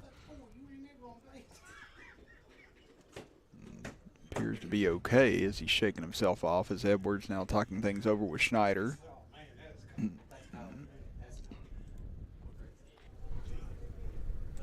Again, you're Dealing with the number 2 hitter now, top of the order here for Chapmanville after topping the leadoff man. Reaches for the 4th time tonight. Lucas trying to reach for the 4th time tonight himself.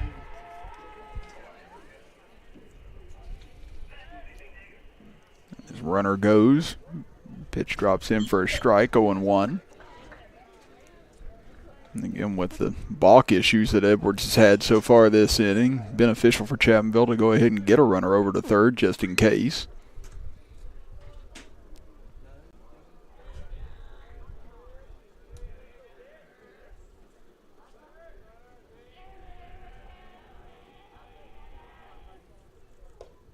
That'll miss inside and low, 1-1 the count.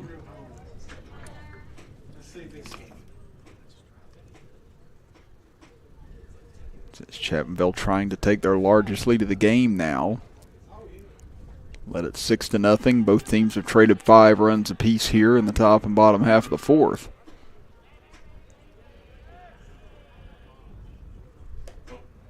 That one lobbed in and misses upstairs, 2-1.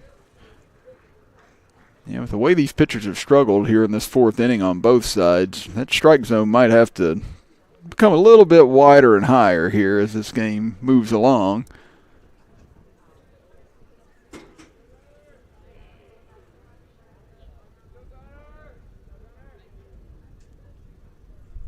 This one hammered right back at Edwards, and he makes the catch. What a grab by Edwards. That was 100% in self-defense, and good for him that he was able to make the grab on that, or he was going to end up absorbing a heck of a lot of that fastball from Lucas.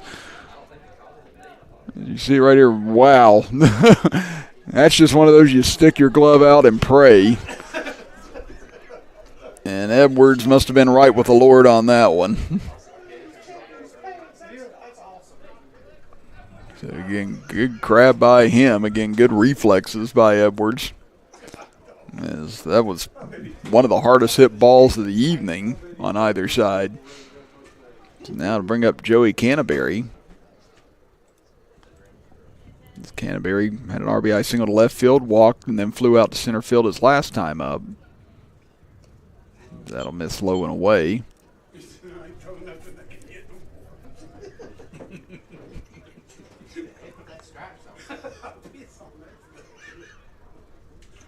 Again, Chapmanville still with a runner at third here.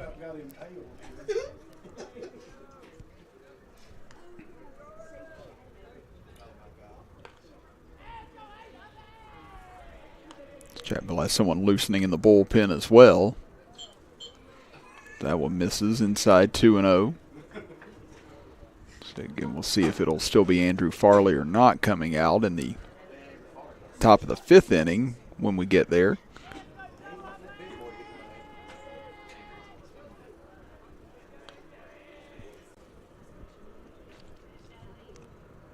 This one lifted in the air to shallow center field over towards the right side as West will make the grab. And that will finally do it for the 4th inning as both sides trade 5 runs apiece. So we're back to where we started. And at the top of the 4th inning, it's a 6-run lead for the Tigers. We'll be back after this break as you are watching Chapmanville Tigers baseball here on Video Productions.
We finally reached the top of the 5th inning as Chapmanville leading at 11-5 over Poca. Chris Kidd with you with Butch Mounts, our engineer, and Bailey Workman, our camera operator, as the sun is setting, temperatures are dropping, and both sides trying to see if they can get a quick inning, which have been few and far between here tonight.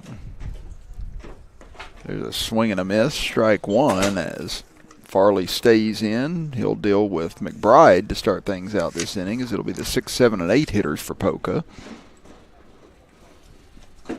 McBride has walked in both of his plate appearances here tonight. Chases after a high fastball and comes up empty, 1-2.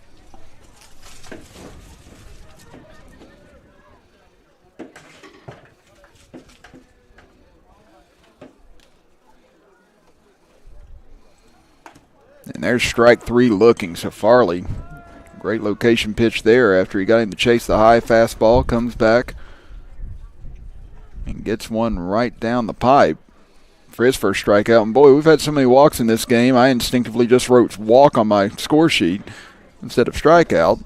But looking at both sides of it,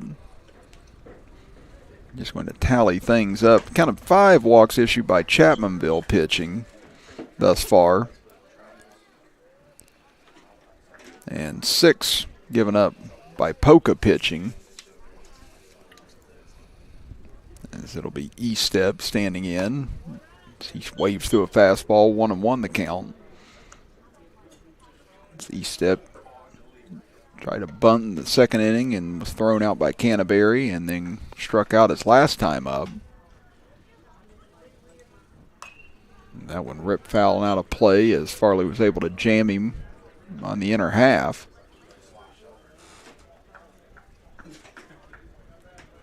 Farley gets ahead, 1-2. Looking for back-to-back strikeouts to start the top of the 5th. And that one misses off the plate, 2-2. And Farley's got that big frame, 6'7", out on the mound.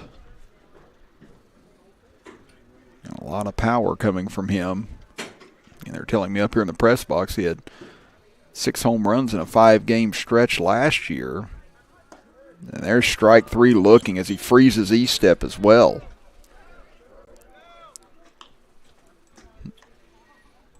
Said it was the only 6 home runs that Farley hit last year, and I say only as if I hit any myself. But again, 6 home runs in a 5-game stretch. That is an incredible stretch of hitting at 2-in-1 game last season for the Tigers. There's a fastball in for a strike, 0-1 as Schneider stands in. Again, we have still, I don't even care if I'm jinxing it or not, we have still not had a 1-2-3 inning yet here this evening. And Farley trying to be the man to provide it. You know what? Extra credit's on the line here, Andrew Farley. And you have a test tomorrow. This would be the time to earn it.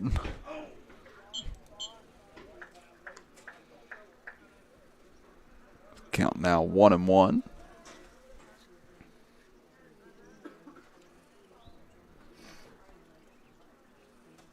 Schneider popped out to first and walked in his 2 plate appearances. This one fouled back into the screen, 1-2. And Schneider, he's had a rough night behind the plate. Again, he's taken a lot of punishment from some of the pitching that he's been trying to save throughout the evening. Chapmanville's been running nonstop on Poca pitching here this evening, so Schneider's definitely had his work cut out for him throughout the night. He just stays alive there, as that one more of an off-speed pitch from Farley.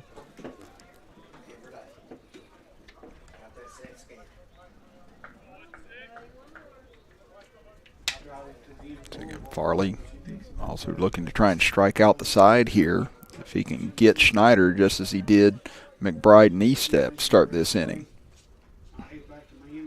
Comes with gas and he puts him away swinging, strike 3. And a 1-2-3 inning for the Chapmanville Tigers. They now come to bat here in the bottom of the 5th, leading at 11-5. We'll be back after this as you are watching Chapmanville Tiger Baseball right here on Video Productions.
Bottom of the fifth inning with Chapmanville leading in a shootout here tonight, 11-5. Chris Kidd with you. Butch Mounts, our engineer, and Bailey Workman, our camera operator. As it'll be the 4, 5, and 6 hitters as Andrew Farley stands in, flew out to center field, was hit by a pitch and walked. So he'll now go up against new pitcher for Poca, as this will be the fourth pitcher of the game. Christian now checking in. The last 3 pitchers for Poca all been lefties. At least they've got a stable of lefties in the bullpen should they need them as the season goes along. That one will miss low and get away, 2-0. And evidently Andrew Farley has some fans and family members out there listening. I was informed by his family over towards left, said he gets bonus points, right? And I said, yes, he does. I said he gets another 1, 2, 3 inning. He doesn't even have to take the test tomorrow. And the colder I get, the more I mean it. Count 2-0 to Farley. There's a fastball in for a strike, 2-1.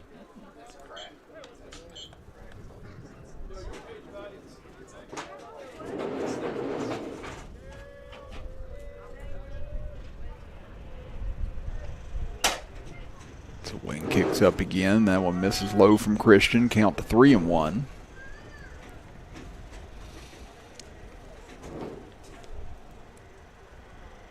Again, Poca put a lot of batters on base tonight through walks, and one ball away from doing it once again, but Farley takes a rip at a good pitch. This one lifted into shallow right field out at no man's land, and it's going to drop. Again, Estep was playing so far over, shading towards right center field, that no one happened to be there, and give credit over there at first base. That was a long run. Looked like was Grayley that was giving chase, or actually McClanahan, excuse me. But Andrew Farley picks up his first hit of the evening. And reaches for the third time. So that'll bring up, looks like a new hitter for Chapmanville. As it'll be Corey Johnson batting for the first time this evening. So he'll take a ball low, 1-0.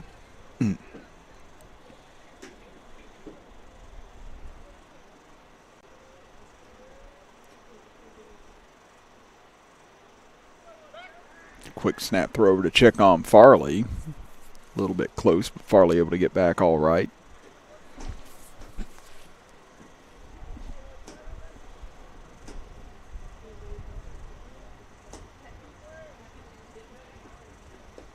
There's a fastball that Johnson goes fishing after, comes up empty, 1-0.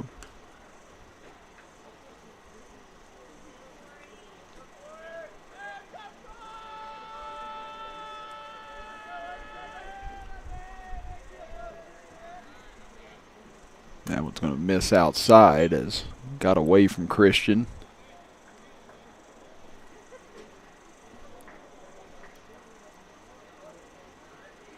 Count now to 2-1. Again, Johnson's batting gloves, you can almost mistake them for surgical gloves.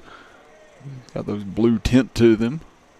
This one hit in the air to right field again, near the same spot. This one's going to get foul towards the fence, and looked like it spooked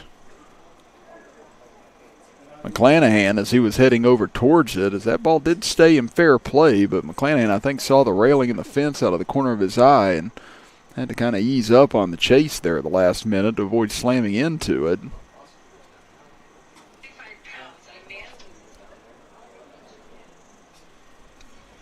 Now the count 2-2 to Johnson.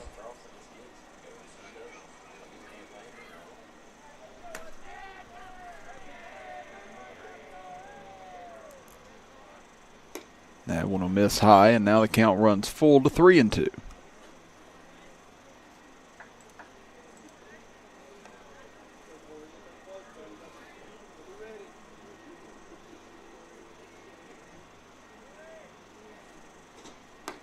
There's ball 4 outside.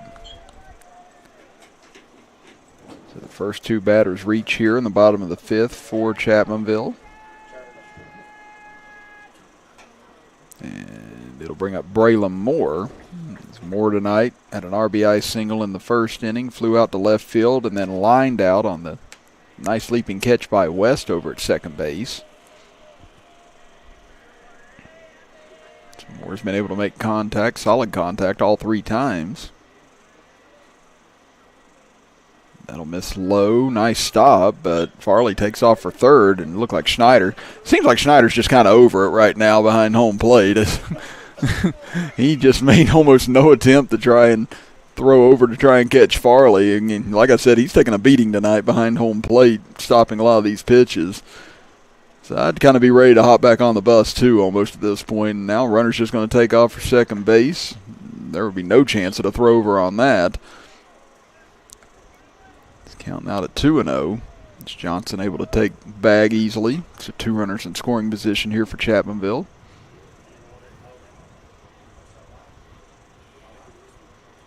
This one chopped back towards the mound, fielded by McClanahan. He'll throw over to first, or Christian rather. In time now, the snap throw over to second, gets away into left field, and that'll allow Farley to score. And it's now 12-5 Chapmanville. That was a rough collision out there at second base. As Corey Johnson just wiped out shortstop Grayley that time.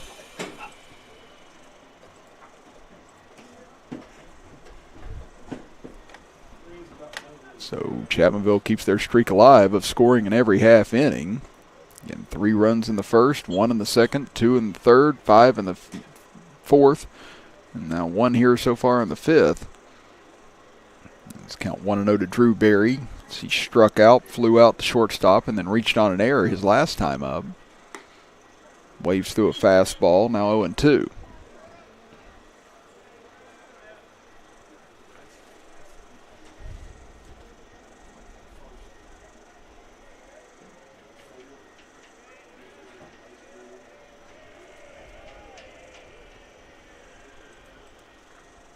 This one sliced towards the right side, but that one's going to hook foul and into the Chapmanville bullpen. So that side of the field's seen a lot of action so far here in the 5th inning. Barry will come back and do it again. And Johnson out in scoring position at second base after being walked.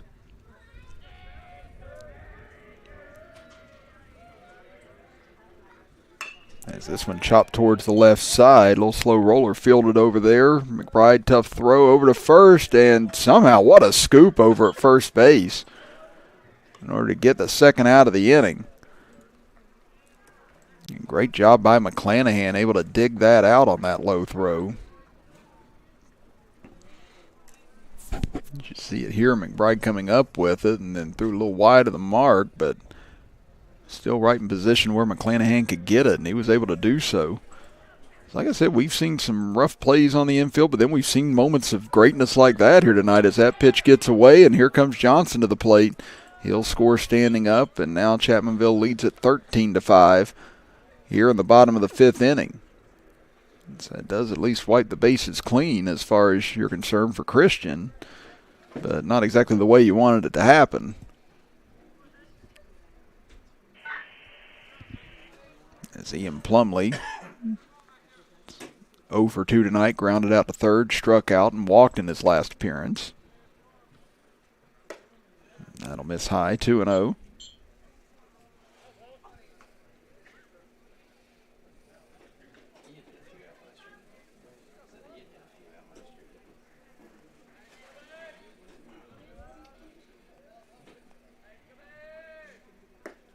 That one will miss inside, so Plumley now 1 ball away from reaching base back-to-back on walks and extending this bottom of the 5th inning as Motto waits on deck.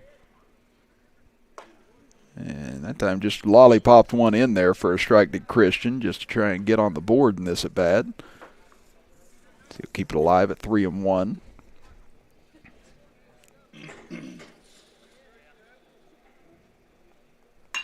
This one chopped towards second base. West knocks it down. Now a low throw, and McClanahan able to dig it out. So he had his work cut out for him here in the bottom of the 5th, but able to do so back-to-back times. So 2 more runs across for Chapmanville. We head to the top of the 6th inning. 13-5, Tigers lead it. You're watching Chapmanville Tiger Baseball here on Video Productions.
Andrew Farley back on the bump here on the top of the 6th inning. Chris Kidd with you here on this Wednesday evening from Ted Ellis Field in Chapmanville, West Virginia. As Farley had a 1-2-3 inning, struck out the side at the top of the 5th inning. Gets a chopper back up the middle. Going to be a tough play here, fielded by Moore, but can't get it out of his hands. And see how they score that on Moore. Did a good job ranging over to cut it off, but it looks like they're going to give it a hit for leg. Like I said, though, a lot of these balls later on in the year, they're probably going to move through the infield a little bit quicker and give you a more true bounce. Just not been the case here tonight. That'll get things back to the top of the order now. There's a strike. It's Grayley falls behind 0-1. It's Grayley. Grounded out to second base, struck out in the 3rd inning, and then walked in his last plate appearance.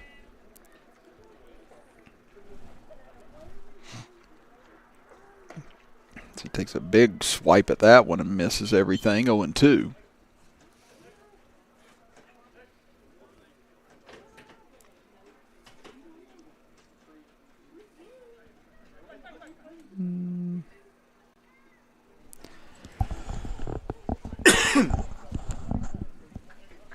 Farley checks over on the runner at first.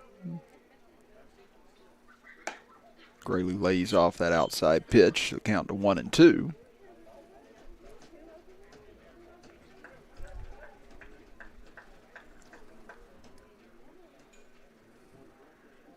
Farley looking to record the first out of the inning, looking for his 4th strikeout in 5 batters. As Grayley chops it foul over towards the Chapmanville dugout.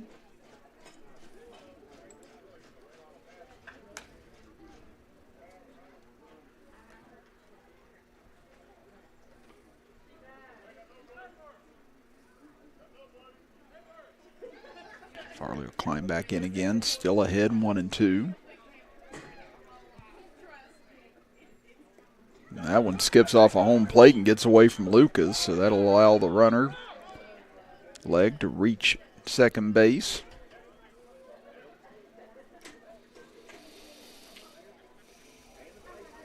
Put a runner in scoring position for Poca. Again, Chapmanville's had control of this game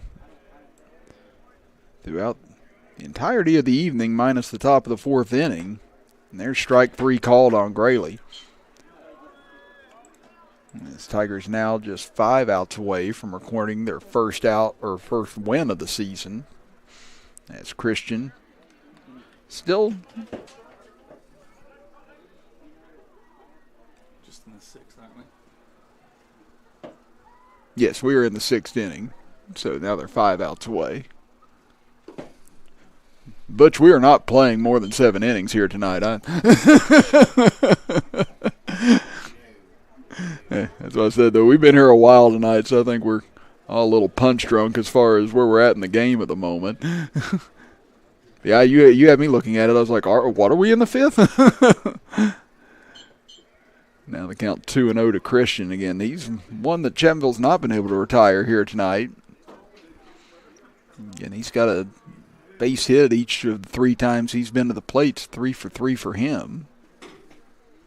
And doesn't look like Chapmanville's going to be able to retire him here either, as Farley's fallen behind 3-0 to the number 2 hitter in the Poca lineup. And he did have a single off of Farley. This first batter Farley faced whenever he came in. Laced one to right field. And that one in for a strike from Farley, 3-1. I've heard "Come on, Grandpa" a few times from right down below us, and I think it is intended at Farley. If that is his nickname, that is wonderful to know. I will have to bring this up tomorrow. Swing and a miss, 3-2. You know, if it is his nickname, it wouldn't be far-fetched. Again, Andrew does act a little more mature for his age. Seems a little bit more settled in his ways. There's ball 4 low, so he fought back to get it to a full count, but ends up losing Christian in the end. Now I'll bring up the number 3 hitter in the lineup, McClanahan. McClanahan flew out to left field, flew out to right field, and then reached on an error his last time up. This one's going to be fouled out of play straight back.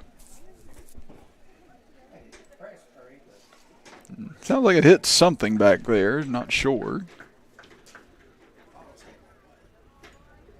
Yeah, it wasn't a car, but that's why I usually park a good country mile away from the stadium. If they're going to hit my car, they're going to earn it. That fastball misses upstairs. So if they can hit a ball to the middle school from here, then you know what? Fine. I'll take it in and pay the damage. It's okay. For a 1,200-foot home run, it'd be worth it. This one hit high down the third base side. Is it going to be playable? Plumlee over, and he can't make the grab. So again, another defensive miscue here tonight. Again, that being a tough catch nonetheless, but like we said, both sides have allowed outs to kind of get away from him here this evening. And that'll keep McClanahan alive.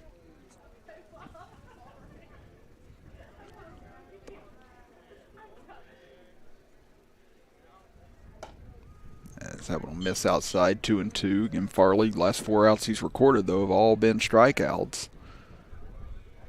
Trying to pick up another one here with Poca threatening here in the top of the 6th inning. That's a fastball, misses inside and tight, so now the count at full to the number 3 hitter in the Poca lineup. Again, cleanup man Bonnet waiting on deck.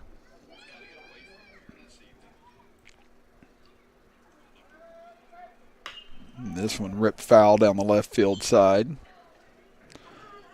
That one will disappear against the telephone pole and all the weeds over there. It looks about all the stuff I'm hitting into at any golf course I'm at, so don't worry, I wouldn't be able to find it either. I never do. Here comes another 3-2 pitch. Chased after ball 4 that time. Did McClanahan. He fouls it out of play. Well, looks like we run out of baseballs, so Trey Dalton and Coach Rake's going to have to come out and provide a few extras. That course we played there at Chapmanville. That course at Braden and I, me, Now Farley working through another 3-2 count. Again, he lost Christian a moment ago on a 3-2 count. And McClanahan once again spoils 3-2 pitch. Well, at least that one was right near the Chapmanville player that's over there trying to search for the foul ball right now. So that was at least courteous of McClanahan to put it in the same spot. So now a fourth 3-2 pitch. And he loses him. Back-to-back walks from Farley, who loads the bases now. And that'll bring up the cleanup hitter Bonnet.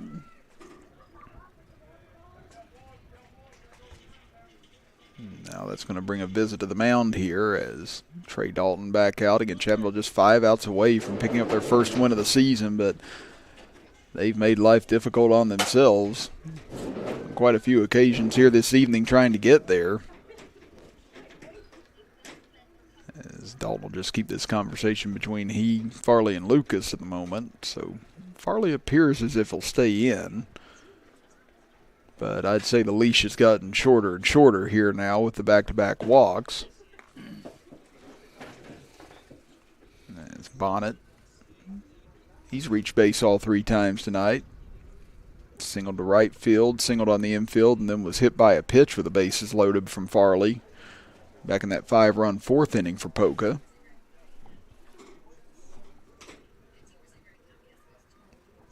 And not sure if Coach Rakes has made a change or not somewhere in the field. Talking things over the home plate umpire.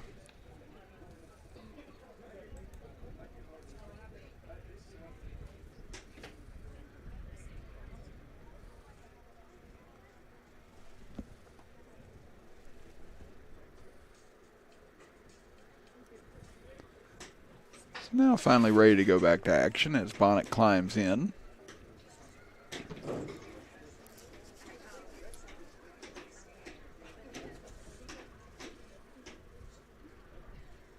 Farley misses inside 1-0. Got into a nice groove there in the 5th inning. Saw Canterbury do the same thing in about the 3rd inning, and then the control went by the wayside for him in the 4th. Now Farley trying to regain it here with a base loaded. Comes inside again and misses. Nearly hit Bonnet for the 2nd straight time. Now the count 2-0.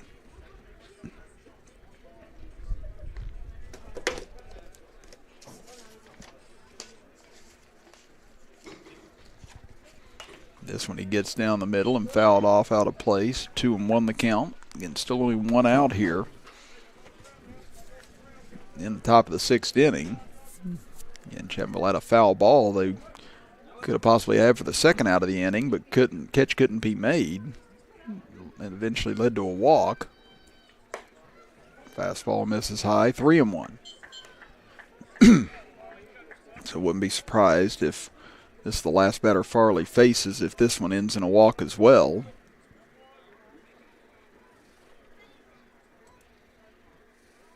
And it will actually end in another hit by pitch for Bonnet.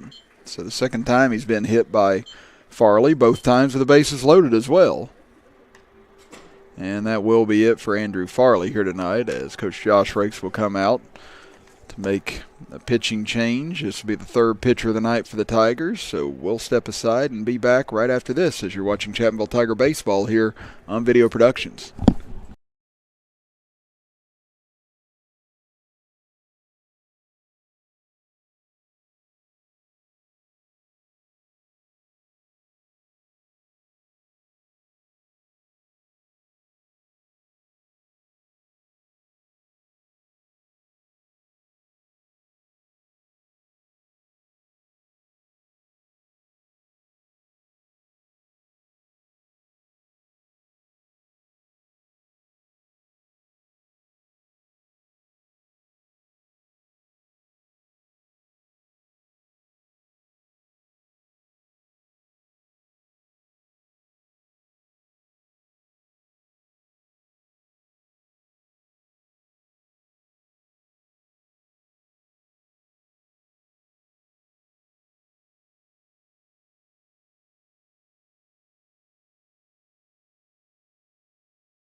It'll be Levi Kazee now to step in for Chapmanville. Bases loaded for Poca. Chapmanville leads at 13-6 as that pitch misses inside. Ball one. And again, Poca has 6 runs on 6 hits here tonight, but most of the runs they've scored have come on the courtesy of walks from Chapmanville. And then again, Farley had a good 5th inning, but then back-to-back walks and then a hit batter pushed him out the door here tonight as Kazee throws a strike, 1-1. And that's just been the issue for either side tonight. Can anyone throw strikes?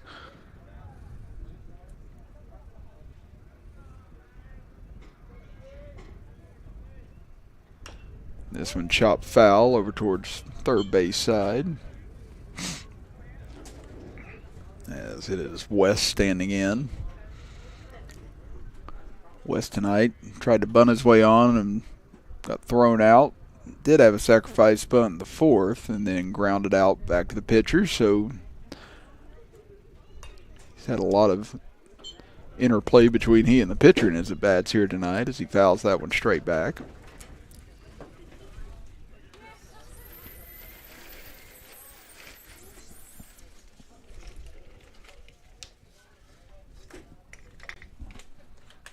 Swing and a miss, strike 3 as he gets West going down swinging for the second out of the inning. And this will be the 8th batter to come to the plate this inning, as it'll be McBride. Again, base is still loaded here for Poca as that one misses low. Good stop by Lucas. It's McBride has walked 2 times and struck out in his 3 plate appearances tonight, so 0 for 1 overall.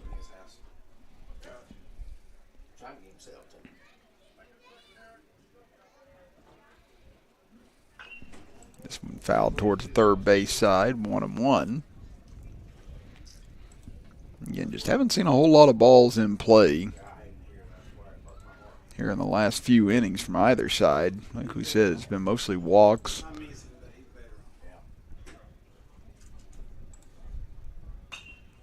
Foul balls. That one fouled out of play as well, 1-2. So Kazee does get ahead now. Can he leave the bases loaded here for Poca and only limit the damage to 1 run for the Dots?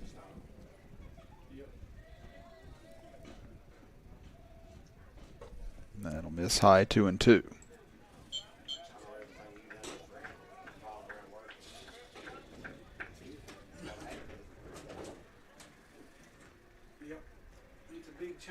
Kazee with a strikeout a moment ago. Picks up another here. Strike 3 swinging for McBride. As he goes down, punched out for the 2nd time tonight. And great job by Levi Kazee. Leaves the bases loaded as we go to the bottom of the 6th inning. Chapmanville leading at 13-6 as you're watching Tiger baseball action here on Video Productions.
It'll be Motto to lead things off for Chapmanville here in the bottom of the 6th inning. Chris Kidd with you. Butch Mounts, our engineer, and Bailey Workman, our camera operator. As Motto flew out to center field, singled on the infield, and walked in his 3 plate appearances so far. It really feels like Motto's actually been up to bat more than just 3 times, though. As Grayley, 5th pitcher of the night for Poca. Misses ball 2. So Chapmanville's either 3 runs away or 3 outs away from their first win of the season. Poca, at the moment, looking as if they're going to remain winless on this season. Chapmanville coming in at 0-5. But as we said at the top of the broadcast, not exactly as if they've been playing cream puffs. You're playing against Charleston Catholic, Winfield, Sissonville. Competition of that nature right out of the gate. Not exactly the easiest way to start your season. But it is a Chapmanville club that always has high expectations.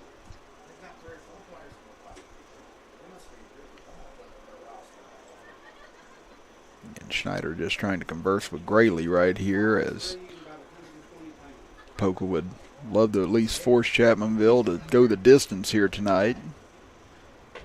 And it starts out with a 4-pitch walk go to Motto.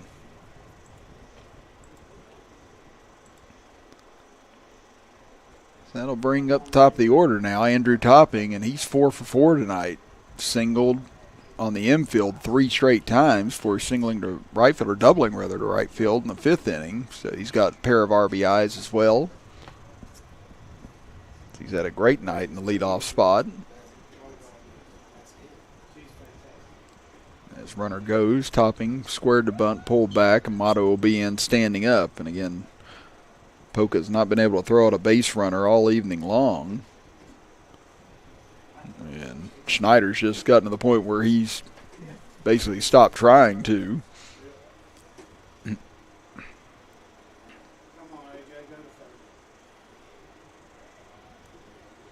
Motto dancing off of second base. We'll see if he makes an attempt for third here. This big rip by Topping, but waves through it, 1-1. So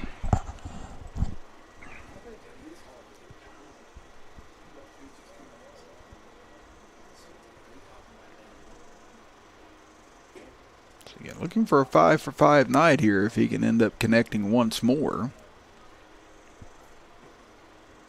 That one will miss low and skip away, as that'll allow Motto to scoot over to third base.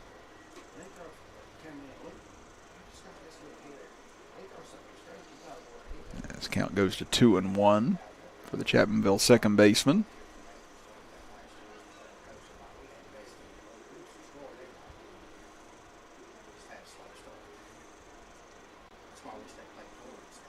It's Grayley deals. That one going to miss upstairs as well, 3-1.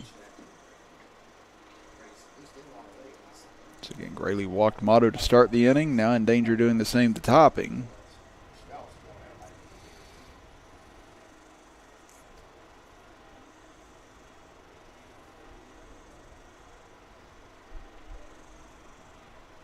There's a swing and a miss, as that'll bring the count full to 3-2, as that one on the inner half. As we said, there's just not been a lot of pace to the pitching from Poca tonight. And Chapmanville, while getting 13 runs, again, they've had a lot of pop-ups, a lot of missed chances to try and make some serious connection. But again, with the weather so cold, ball's not really carrying that far anyway. And that one's going to miss over the head of Topping. That is the 10th walk given up tonight by Poca pitching. And it actually feels like more.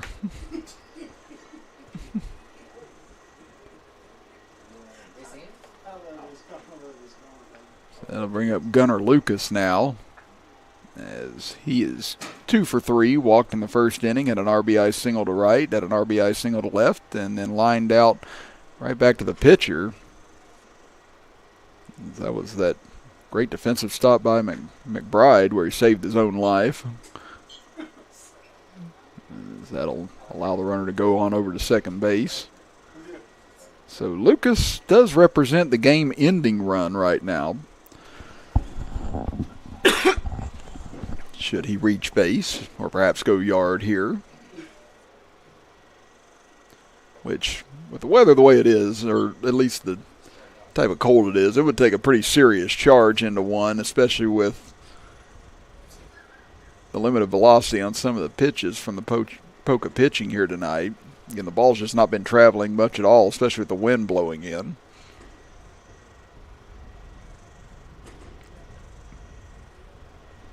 That'll miss inside, 3-0.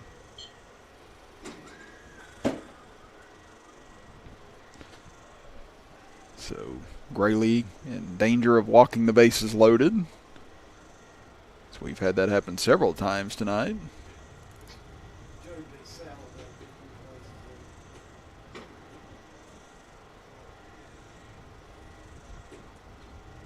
And there it is again, ball 4.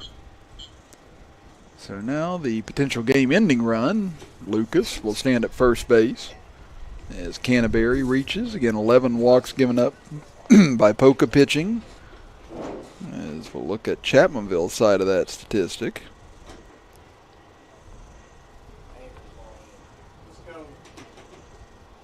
And Chapmanville's given up 7 walks on the evening, along with a pair of hit batters. It's Joey Canterbury. Takes ball 1 high. Canterbury RBI single back in the first inning. Walked, flew out to center field, and popped out to second base his last time up.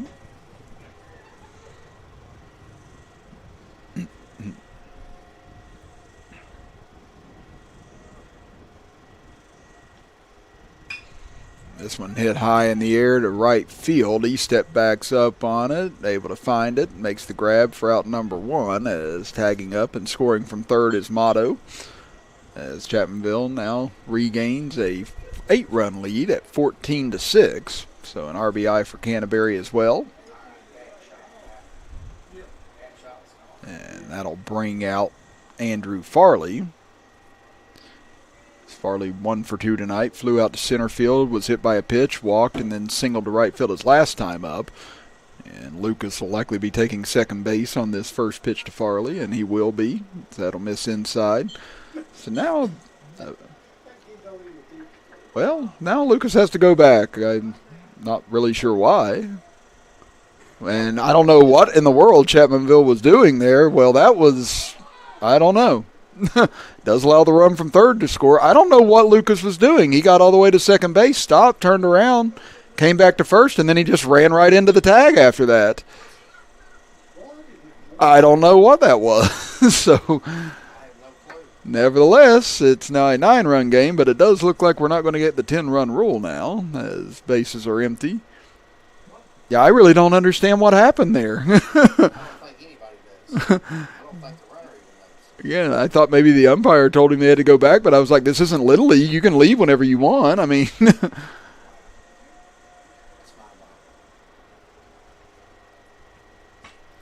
as Farley slices one out of play to the right, 1-1.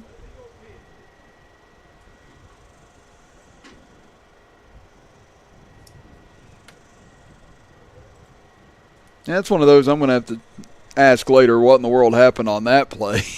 Because Farley literally got within like a half a step from second base, then turned around and was jogging back, and then everyone realized it was live, and then all of a sudden he just ran right into the second baseman, allowed himself to get tagged out. So I'm not entirely sure what in the world all that was. But now Farley behind 1 and 2.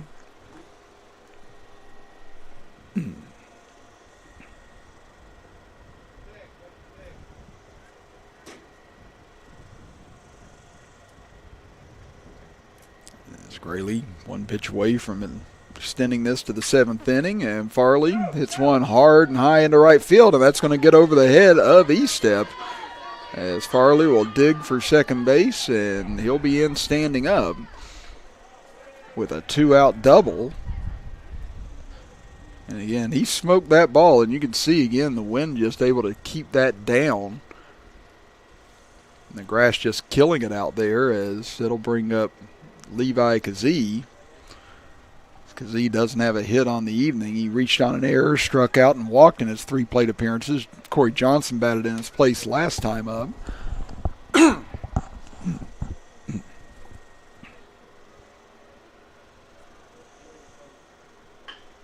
As he'll roll this one over towards the right side. West will field it, and we will go to the 7th. So we'll be back right after this as you're watching Chapmanville Tiger Baseball here on Video Productions.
Braylon Moore on to try and slam the door shut here on Chapmanville's first win of the season. Chris Kidd with you. Butch Mounts, our engineer. And Bailey Workman braving the cold outside. Camera operator here tonight. That's Moore at 0-1. Massive fastball right down the middle. Gets ahead now 0-2. As pitching to Dunbar, getting his first at bat of the game. And goes after the high gas, swinging and missing, strike 3. Well, a quick wham bam done here tonight for Dunbar in his first plate appearance. And now that'll bring up Schneider. He's 1 for 3 tonight. Popped out, walked, struck out, singled on the infield his last time up. Moore gets ahead 0-1.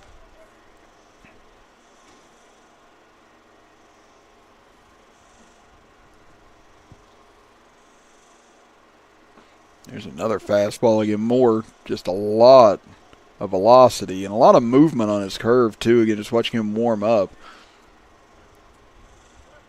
Like I said, he's definitely a promising arm for the Chapmanville Tigers in this pitching staff. And there's another 1, 2, 3. Strike 3, strike 6 for Braylon Moore, as he,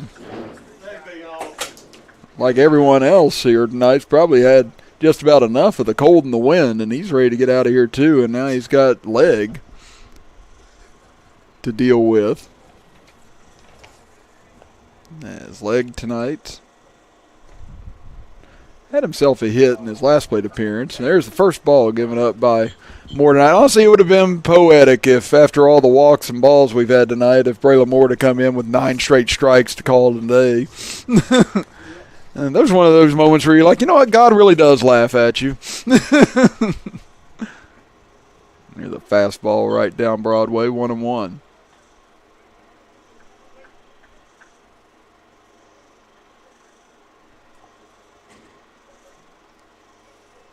Swinging this, boy, you saw Leg just bailing out on that. He didn't seem like he wanted a piece of anything Braylon Moore was ready to offer him. And now Moore 1 strike away from striking out the side and giving Chapmanville their first win. And there it is, strike 3 swinging as Braylon Moore, 9 strikes and 10 pitches.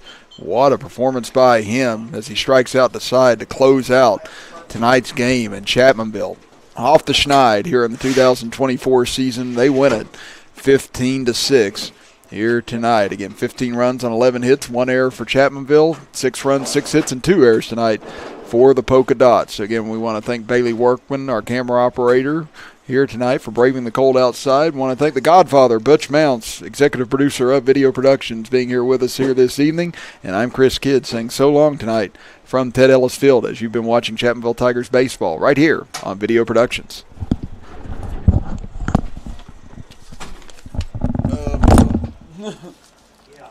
Yeah.